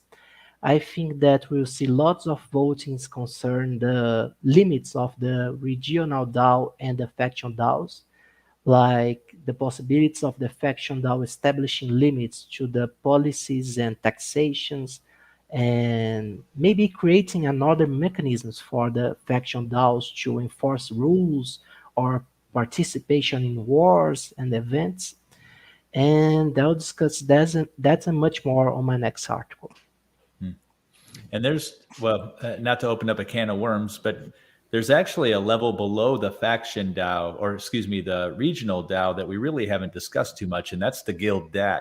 And we know all the guilds have some degree of voting within them, whether they have a council like us who supports a community, or they have a direct democracy and one leader. That's also going to be a topic that I think is going to play into this, because you're going to see different people potentially even jumping guilds because of how that's showing up leading into the faction governance. That's a really interesting topic that I hadn't talked about, because since I'm not a member of any guild, I was kind of concerned talking about this topic because I don't have the first-hand experience. But actually, I have seen lots of different guilds organizations, and maybe I can try to bring my readers some examples, like how this works on home, how the club's organization works, how the pirates from Skull and Bones and the dark guilds organize themselves. That might be actually interesting. That's a great topic. Thank you, Benja, for the tip. You're welcome. I'll take a 1% cut. See, our Just Julius kidding. Caesar already working. Well, before we kind of pivot into some other Star Atlas news, folks, anyone around the horn have some additional questions for Zesk that we didn't get a chance to ask? There was another quote that I pulled from one of his articles that maybe I can share here, and it's one of the sayings of Brazil, and you could always elaborate more on it, but I thought this stood out for why I took a snapshot of it, and it reads as, "Finally, we have a saying here in Brazil that translates as nothing like a day after another. If we have good assets, they might have dipped today, they might dip tomorrow, but they won't dip forever. So don't feel too bad about the markets and your net worth just plummeting into the ether. It'll bounce back." Yes, a message for hope on those dark days of the dips, right? It's really interesting seeing the chat how the public perception of an objective reality changes when money is concerned, right? One day when the ship's prices were renegotiating with big premiums, people, oh, that's a marvel, the ships are awesome. And then on the next day on the Jeep, people are sad because, oh my God, this is going to explode. It's a scam, it's a rug pull. And guys, it's the same ship. It's like 48 hours apart from each other, and no one's going to die, okay? Take a breath. Everything is going to be all right. Nothing like a day after another day, and things will work out. Beautiful. So we have a question in chat here, and again, no one should ever consider this show as financial advice, but I think it's an interesting topic. What do you guys think about the market cap over the next 3 months versus 2 to 3 years down the line? Well, let's see. What is it right now? I think it depends a lot. I mean, I've mentioned this a number of times over the past couple of weeks. The value in something tends to go where people place their attention. where you place your attention, you place your energy. And we saw that with ships. And I think that the moment that the DAO comes out, we're going to see a similar thing there. Now, what exactly is going to happen at that point? Are we going to find support back up around 8? Is it going to be 10, which is like 4x from what it is right now? Will it go higher? I mean, it's anybody's guess, really. It just really depends on how the DAO is structured and if people are going to see enough immediate reward versus long term, where they have to lock up for a while and then they're able to quarterly see some rewards from it. So it depends on a lot of things. But yeah, I think we'll know more as soon as hopefully at the end of February. I know there's been some mild talk that there could be more pushbacks because they're looking at a few different ways to bring the DAO to life. But then again, versus 2 to 3 years down the road, man, I don't even think we're going to recognize the metaverse and blockchain space in this industry 3 years from now, that there's going to be so much change between now and then. So it would just be a crystal ball trying to guess that far out. I think not determining a market cap figure per se, but if Wagner is aiming for this new year to have at least 500,000 members in the Discord, that means there's more eyes and more money educating themselves on the space. So yeah, maybe a $1 billion market cap is, the floor when it comes to any new particular project. So if that's what we'll essentially get to and never get to it and never go above, let's say if it was just $1 billion, then you're looking pretty, dollar cost averaging in. If $1 billion is what we're going to eventually get to, with it only being Polis 55 million. So I wouldn't, not financial advice again. It's just that I see the project growing, and just within the last year, although most of us or many of us were invested earlier on in the 2017 years of NFTs, we didn't see any. It was almost like you were in the Twilight Zone, just with no major companies being involved, no news coverage of Bitcoin. There was nothing happening other than what you and the groups of people in the Discords or the projects that you were involved in. And it was so far-fetched of a thought that it would ever happen. But if it did, it would take up until retirement age to even have the impact of what we're seeing now taking place. So it's really, like Jess is saying, a crystal ball. The acceleration of everything is just going to be, otherworldly when it comes to the space and how it's developed. So I just see it going up. Zesk, any thoughts? Well, don't have the actual numbers, but I hope that in 3 years I will be retired in Utopia, right? Us too. All right. Well, Zesk, I invite you to stick with us. We're going to cover some other Star Atlas news and drops, and then we'll get into some industry stuff as well. But please don't feel like you don't have a voice. If we're talking about something you've got a perspective on, you're a welcome part of the group. So, Fancy, why don't you run us through some of the updates? Yeah, so this week we had this leak dropped on us, and I'll just leave it looping in the background. It looks really cool, in my opinion, and you can see some things they turn around. I don't think they would go through the effort of making like a GIF if they just wanted to show one thing. Right. Yeah, so I split the GIF up into like images and tried to find the clearest ones of what it could be. And this is close up of the window. I was wondering what that was myself, and I don't think you getting this picture for me helps me at all. Not at all, no. There was some intrigue around this GIF. There was a drop on Twitter that seemed to happen organically. And then, the dev team came through and said, let's get 1,000 retweets and we'll show something. And then we got to 1,000 retweets and it didn't come as quickly as some people wanted. So that created some of those scam rug pull type of comments. But in my experience, Star Atlas has always shown up. They've always given us the goods when they said they would. And there's apparently another picture out there that's like this, or GIF, that hasn't been shared yet. And I think they're trying to do another tweet storm to get to it. But the one thing I will say about engagement farming, which is what this kind of felt like, it's good in small amounts, but if you do it every single time there's a leak, it just gets really annoying. Gala Games does this all the time, and it's just not fun. Yeah. Yeah, I don't like this approach as well. Yeah. But Outside of, But the leak was really great, though. Oh But yeah, the leak is absolutely. really great. Yeah, I love it. I was like, Noot, what the hell? It's awesome.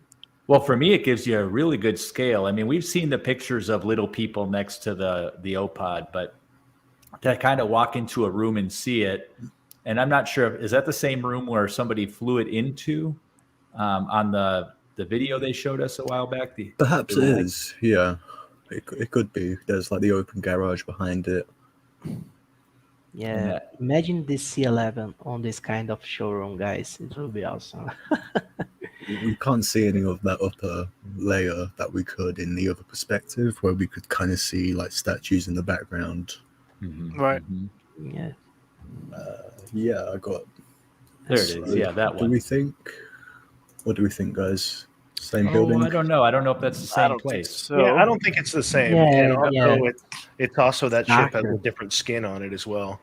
You know, the question I have is, has there been any talk as to whether Star Atlas perspective is going to be first or third person? I haven't really heard any about it. I seem to recall somebody saying it's first person. When we get to Unreal Engine, and prior to that, it might be top-down 3/4. Similar to some of the more grand strategy games that we've seen. I don't know if there's been any confirmation to the overall public in that regard. What else you got there, Fancy? So this ship that we looked at last week, we was pretty sure it's a Visas, and I found the art station that it was on, and it had the title of Visas Ballad, so that might be the name of it. Well, it sounds like our resident music maker needs to do a ballad about the Visa. Right? We've got Atlas Minor. Now we need the Visas Pilot. Yeah, and the team also did a Solana boot camp this week. I did try and like zoom in on these pictures to see if they were looking at anything, but just standard stock photos, really. This is them finishing it.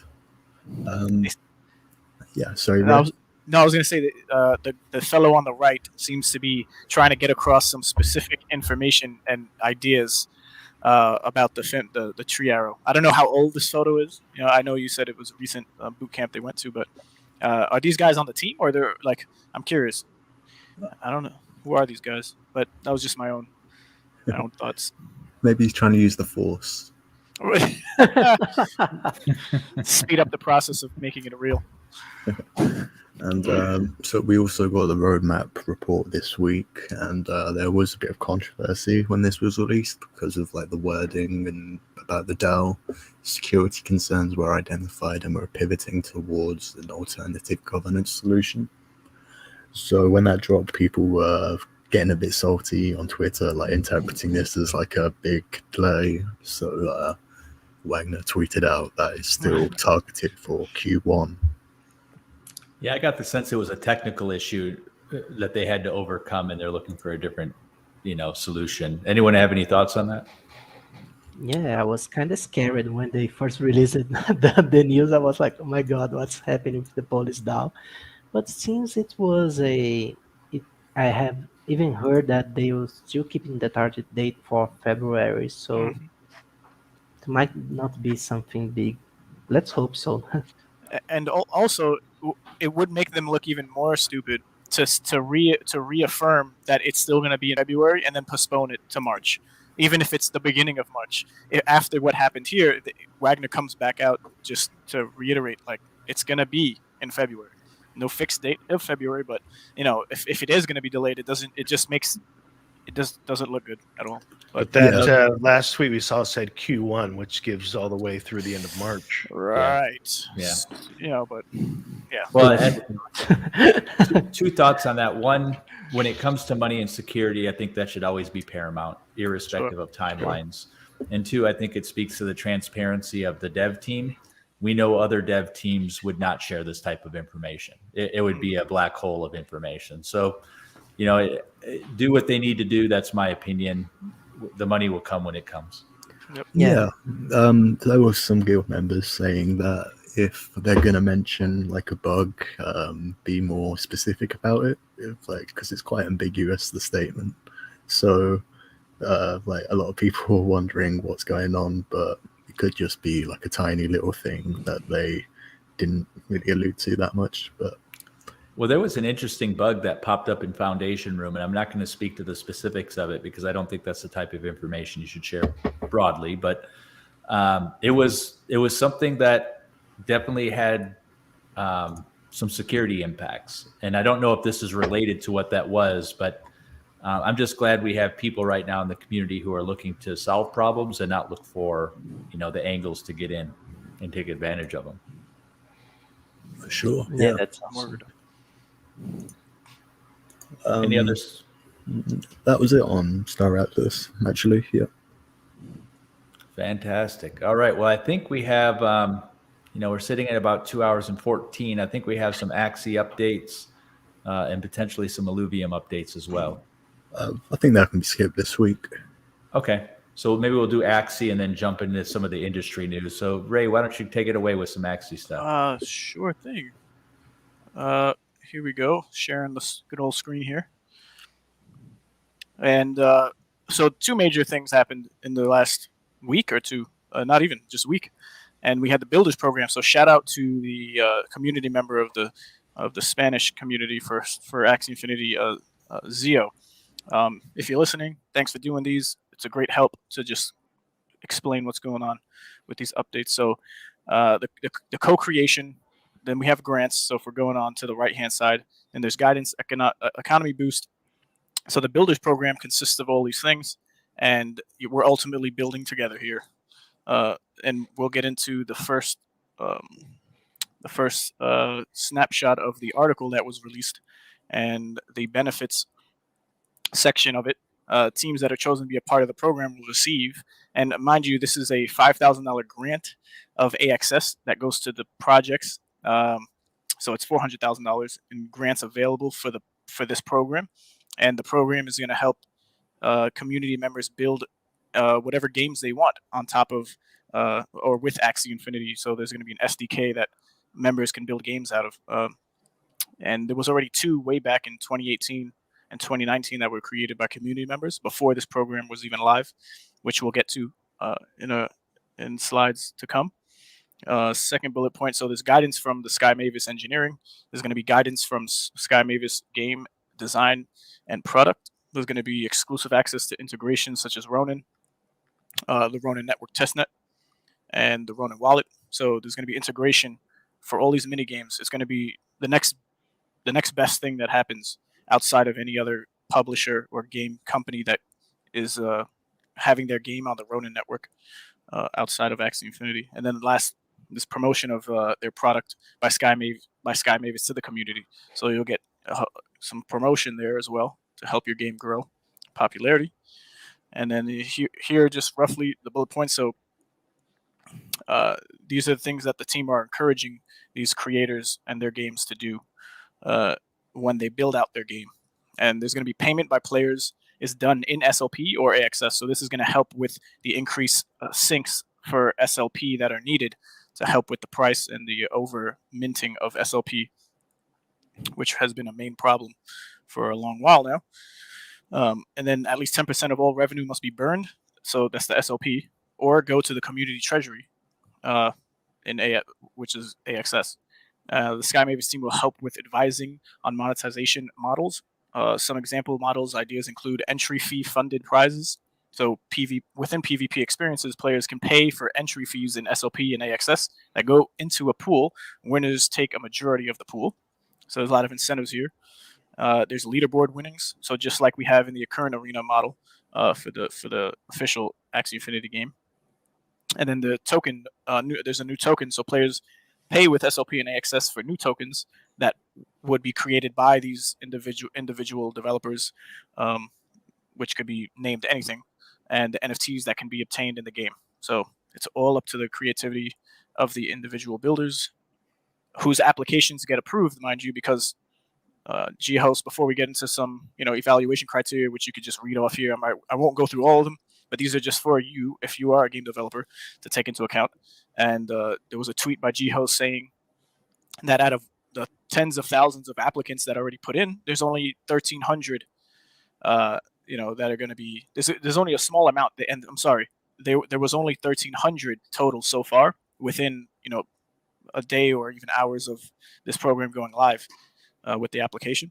And there's going to be a small section, the small amount of people who are accepted. So there's going to be more opportunities like this in the future. G-Host was saying, but this is what we have to look forward to.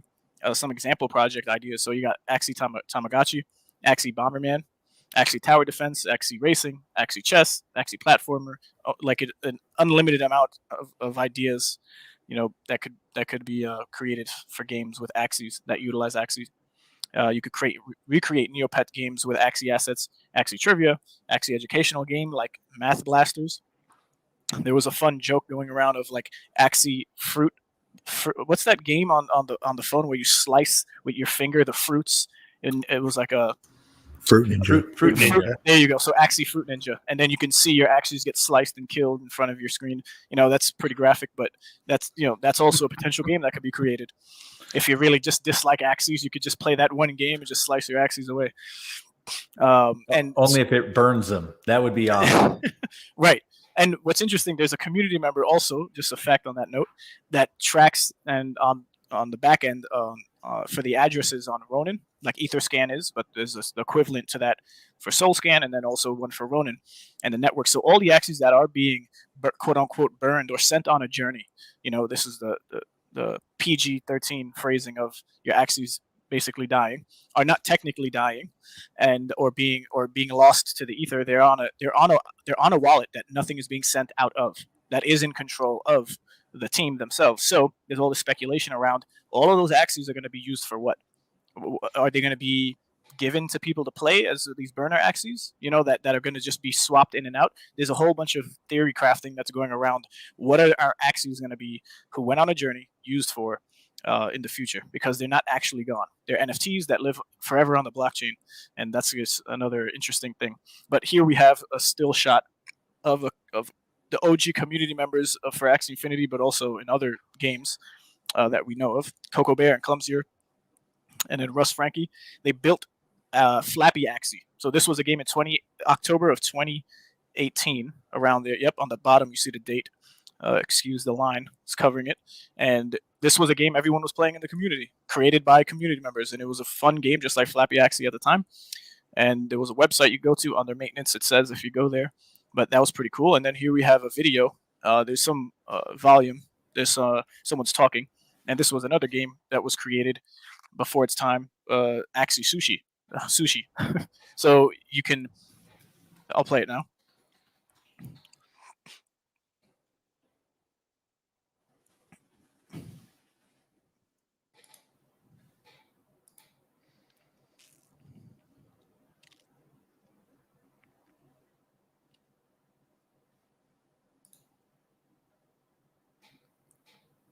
This looks like that carnival game where you race horses. Right.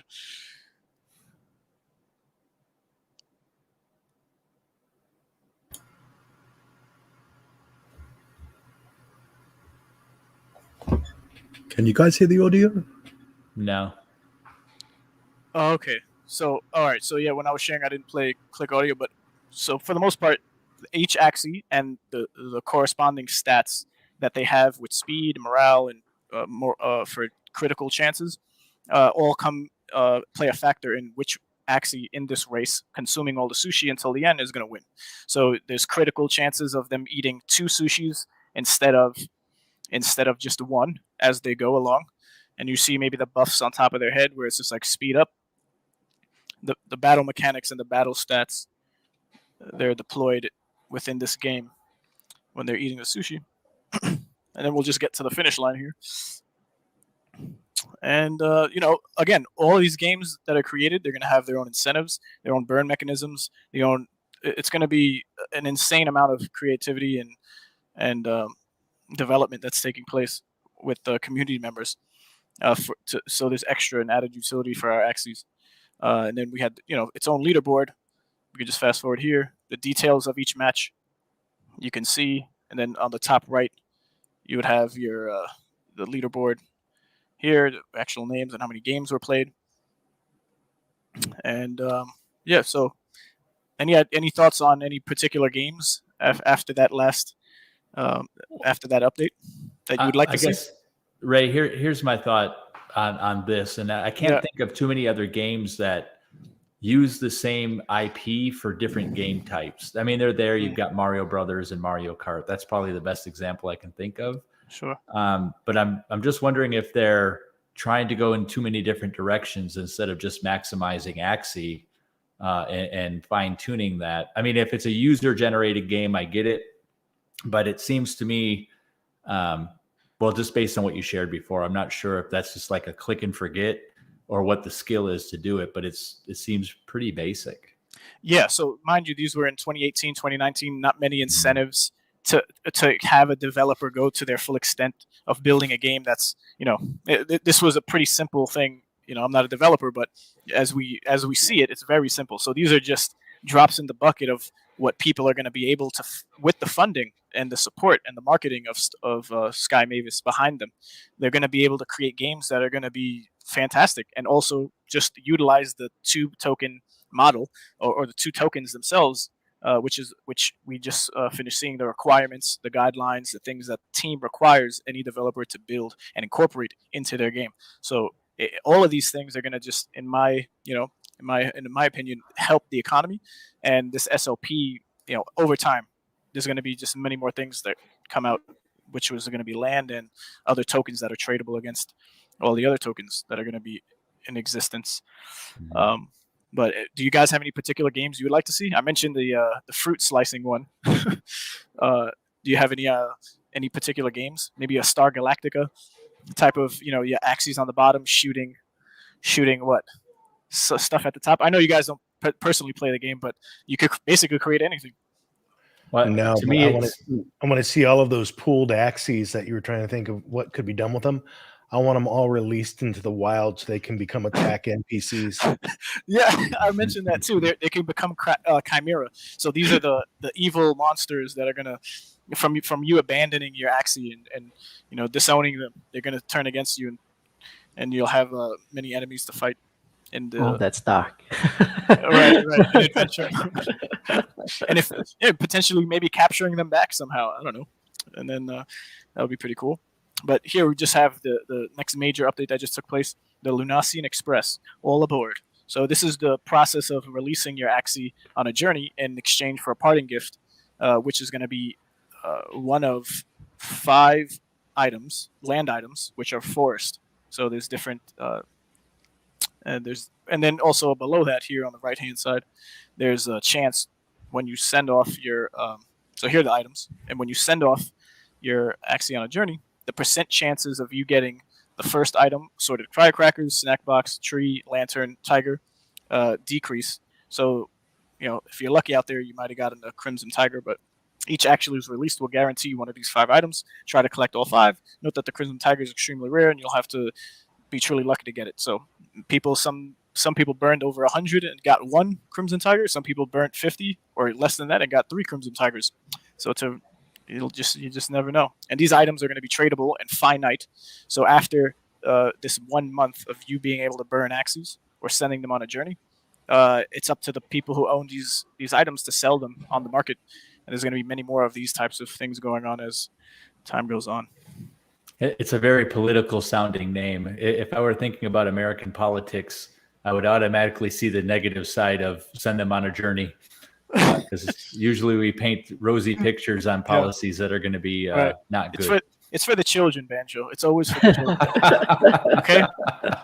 We're doing all of these terrible things in the world for the children. So here's the second part of that, where you'll automatically be entered in a raffle, and there's a ticker on the bottom that shows your chance percentages of actually winning one of 5 AOC tokens, which if you have all 5, or if you have a total of 5, you can roll a new origin axie to creation, and there's a percent chance that one of the 6 body parts or all 6 are mystic, and the higher you go as far as the body count for mystic, the rarer it is, just like we saw with this item drop here. The harder the chance of you getting it. And then also this item here, and these 2 items on the right hand side, they all have particular effects in game for your axes, so you could check that out. But that's not all. Every axie release will generate to enter the raffle. So the first winner, so one winner will get 5 tokens, and then 10 the item, and 100 winners will get the epic land. So go send your axes on a journey. And then we can continue here. And here there's also a tab that you can check for the total released axes and the participants. So this was maybe like 4 hours ago I took this snapshot, so we're at maybe a little bit over 75,000. But then there's a leaderboard on the right-hand side that you could check out.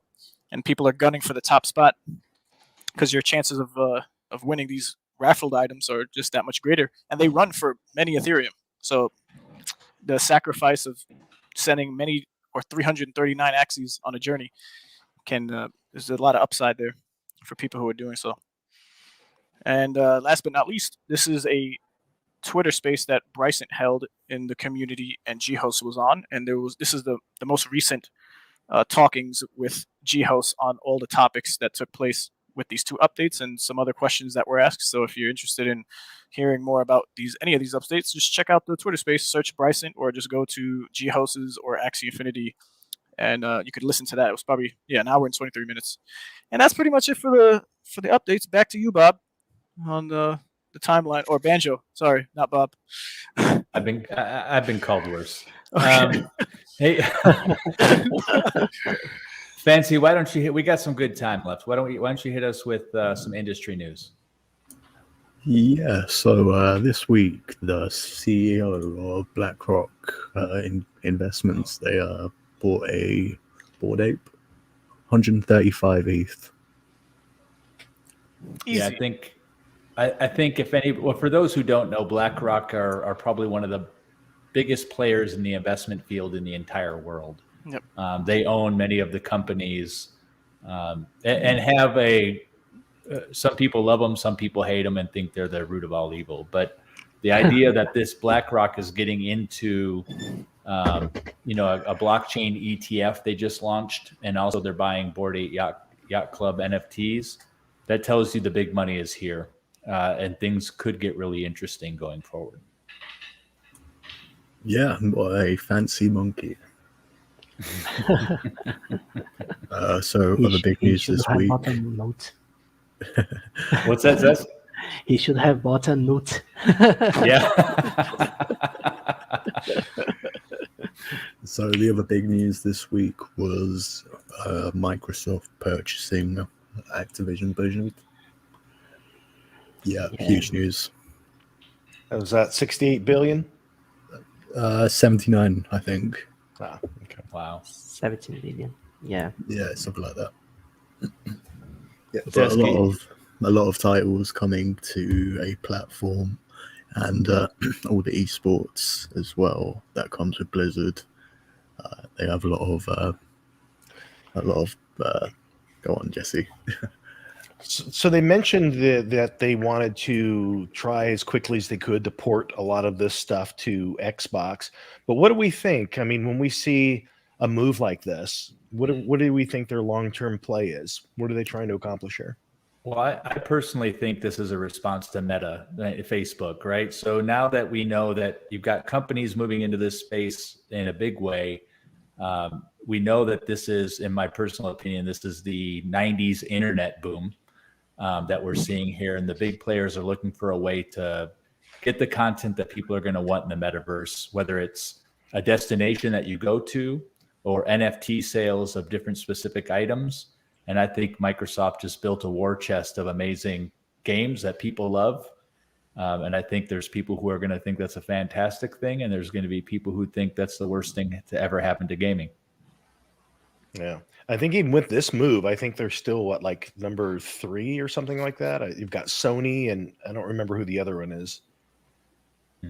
as far as game developers now. Yeah, it's Well- the top three. It's Sony, Tencent, and in China, it's China first, and then there's Sony, and then Activision last with this latest acquisition. Yeah, but what I found interesting about this was that like Microsoft called this a metaverse opportunity. Hmm. Like all of these platforms, especially like World of Warcraft, they haven't got that much love from Blizzard in the last few years. Right. And yeah, I know a lot of people are thinking it can't get worse. Right, and I think Well- these games could become the equivalent of Ember Sword, where there's only skins that are tradable, where you can dungeon dive and earn skins for your character or skins for the weapons. And although there was some backlash with Steam, and then Ubisoft doing what they did, it's just almost inevitable at this point, especially with these whales of companies doing what they're doing. And as we know in World of Warcraft, no matter what the community says, they just kind of do what they do, and kind of railroad any community members who just lash out against in non-support of what they're doing. And it's just going to become commonplace for just big games like this to start on a small level with just skins, maybe as they are already, just with now it's going to be on the blockchain. But then the question becomes: are they really planning on doing anything on chain, Maybe not. or are they just leveraging the buzzword now because metaverse is a hot Right. term? And so you want to work that into the news to make it more newsworthy. But I'm curious how long it will be before we actually see some real choice action or something that leads us to say, okay, that's metaverse related. Right. Yeah, I think there's, it's all in Microsoft's hands right now. At best, I think we'll probably see them continue to market this as metaverse.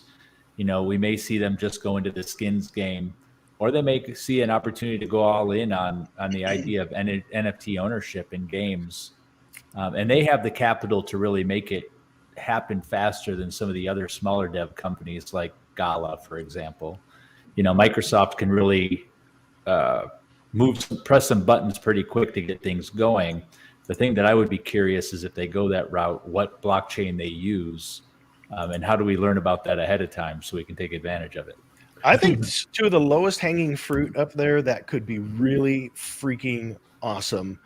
And I'm surprised no one has done this yet, and I keep waiting for the first one. But who is going to take the first off-the-shelf version of like a World of Warcraft, or in the other one in that screenshot that came to mind is Diablo?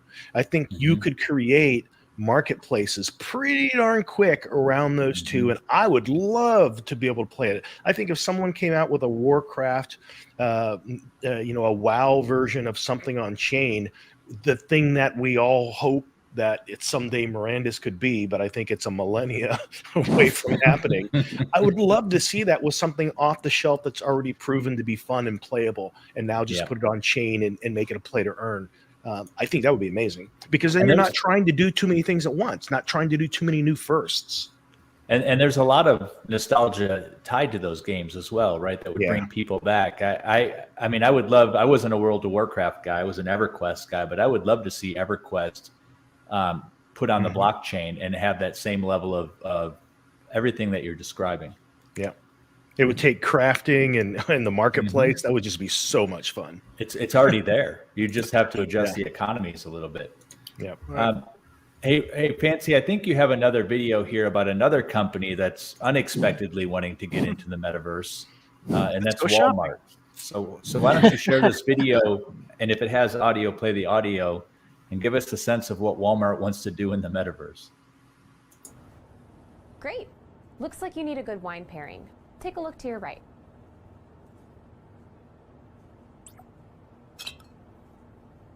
Your age has already been pre-verified through your profile, so no need to wait for an ID check. Just place the item in your cart whenever you're ready. He just threw it in there. This is kind of like those Amazon Go stores in the metaverse, right? Yeah, and I'm it'd getting be a quite cool to notification just from pick your what you connected want smart and fridge. get it delivered to It your looks door like you already by a have a drone gallon of milk at or home. Should we delivery put this one truck. back? That's the idea behind this. So, but what is the real utility of this? I mean, rather than I just go to Amazon and rather than walking a cart down down the aisle, I just pick from a list and images of things I want rather than this. Do I need this experience? Good Is this news, like a your order valuable is part of done. my day where Your I'm vehicle will be instead ready of at going to the counter grocery Express. store, I'm I've added virtually service walking charge through a to grocery store? Right, and that's a great point. So Now this for video the fun stuff. was actually To released in electronic. 2017, 2018, when there was the initial announcement of Walmart dabbling into VR shopping experiences, but also blockchain, technology.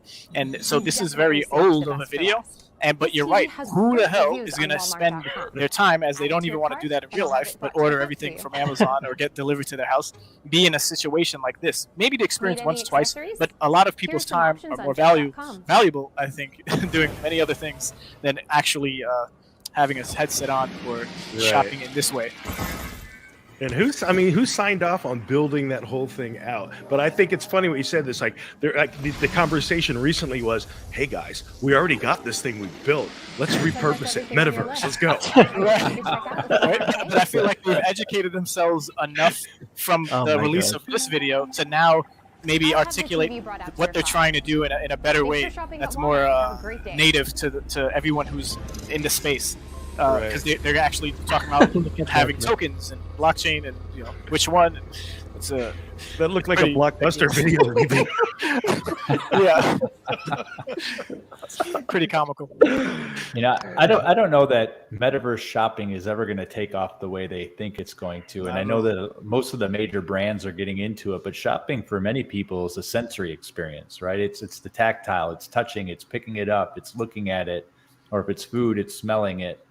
I have no interest in shopping in any store in the metaverse at this point. Luke sends us comments. Oh my God. Well, I think that we have consensus that that's probably not a great thing for Walmart to be getting into metaverse. Down vote for me. All right. Well, it has now been 2 hours and 40 minutes. I'm going to go around the horn and see if anybody has any last thoughts. We'll close out with Zesk, and then we'll put another one down in the book. So, Jesse, any closing thoughts or anything on your mind? I love that, Zesk, that you are putting a lot of thought and effort into what Polis can become and educating people on things they might not have considered. I think that's really important. I think it's valuable to the community as a whole. So thank you for doing that for sure. So it's a great conversation. I love theory crafting, especially over the things that are going to impact gameplay as well as the development of the game itself. Only other closing thoughts I have is that for the next 2 weeks, back to back, we have special guests again. So I don't know when we'll announce who those are, but they're going to be great shows, so you don't want to miss them. Fantastic. Ray, how about you? Once again, thank you. Great guest. You're the man, and I look forward to visiting Nootopia. And just shout out to Rome if I had any particular plans for any helping hands are all around, just like you mentioned. But other than that, once again, thank you. And then also everyone watching, please like, subscribe. You could join the guild at gorome.io. And there's all these particular channels that have great resources for you to learn more about what's happening. You can even see Newt in and out particular days. But we appreciate you all, and that's it for me. Very good. Fancy, how about you? Yeah, if you want to join Rome, you can pause the video at this time and just have a look at what all of our squads do. You can join us through the Go Rome link, and see you there. Thanks for watching. Well, I think this episode has been entirely enlightening. I think, Zesk, you need to add a name to your list of titles, and that's the Professor of Polis. I think people have taken you to be very relaxing and soothing, and they've learned a lot today. It was awesome, guys. And Thank we're you very very happy to have had you. And I'll leave that, Zesk, with any closing thoughts you may have. Yeah, I would like to thank you guys, Jesse, Ray, Fancy, and you, Banjo. It was awesome. It was fun. And my last thought is that Walmart, listen to those guys. You can build your homeworld here in Utopia. It's only 1 million polis. I'll have my open flap wings for you here, okay?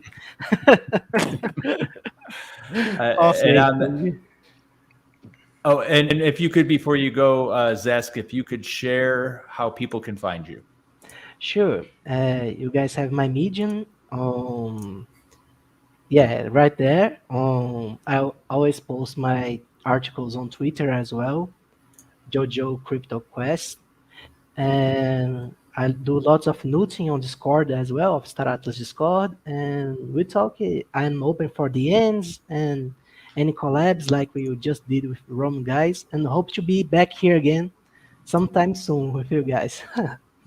Oh, you're always welcome, and I hope we do have you back again. So Zesk, and to the entire community, thank you for joining us. Again, we love these long-form podcasts where we get to talk about theory crafting, reading on exciting people, and give different perspectives on all things metaverse. Have a fantastic day.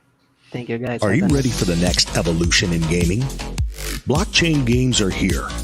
Why just play when you can play to earn? Enter the Star Atlas Metaverse with Rome. Star Atlas is a grand strategy game of space exploration, territorial conquest, political domination, and so much more. Rome is a premier guild of the ONI Faction within Star Atlas. Rome is here to play and to earn. Want to take part in the action? Rome is accepting new citizens. Join the Rome Guild on Discord to learn more at gorome.io.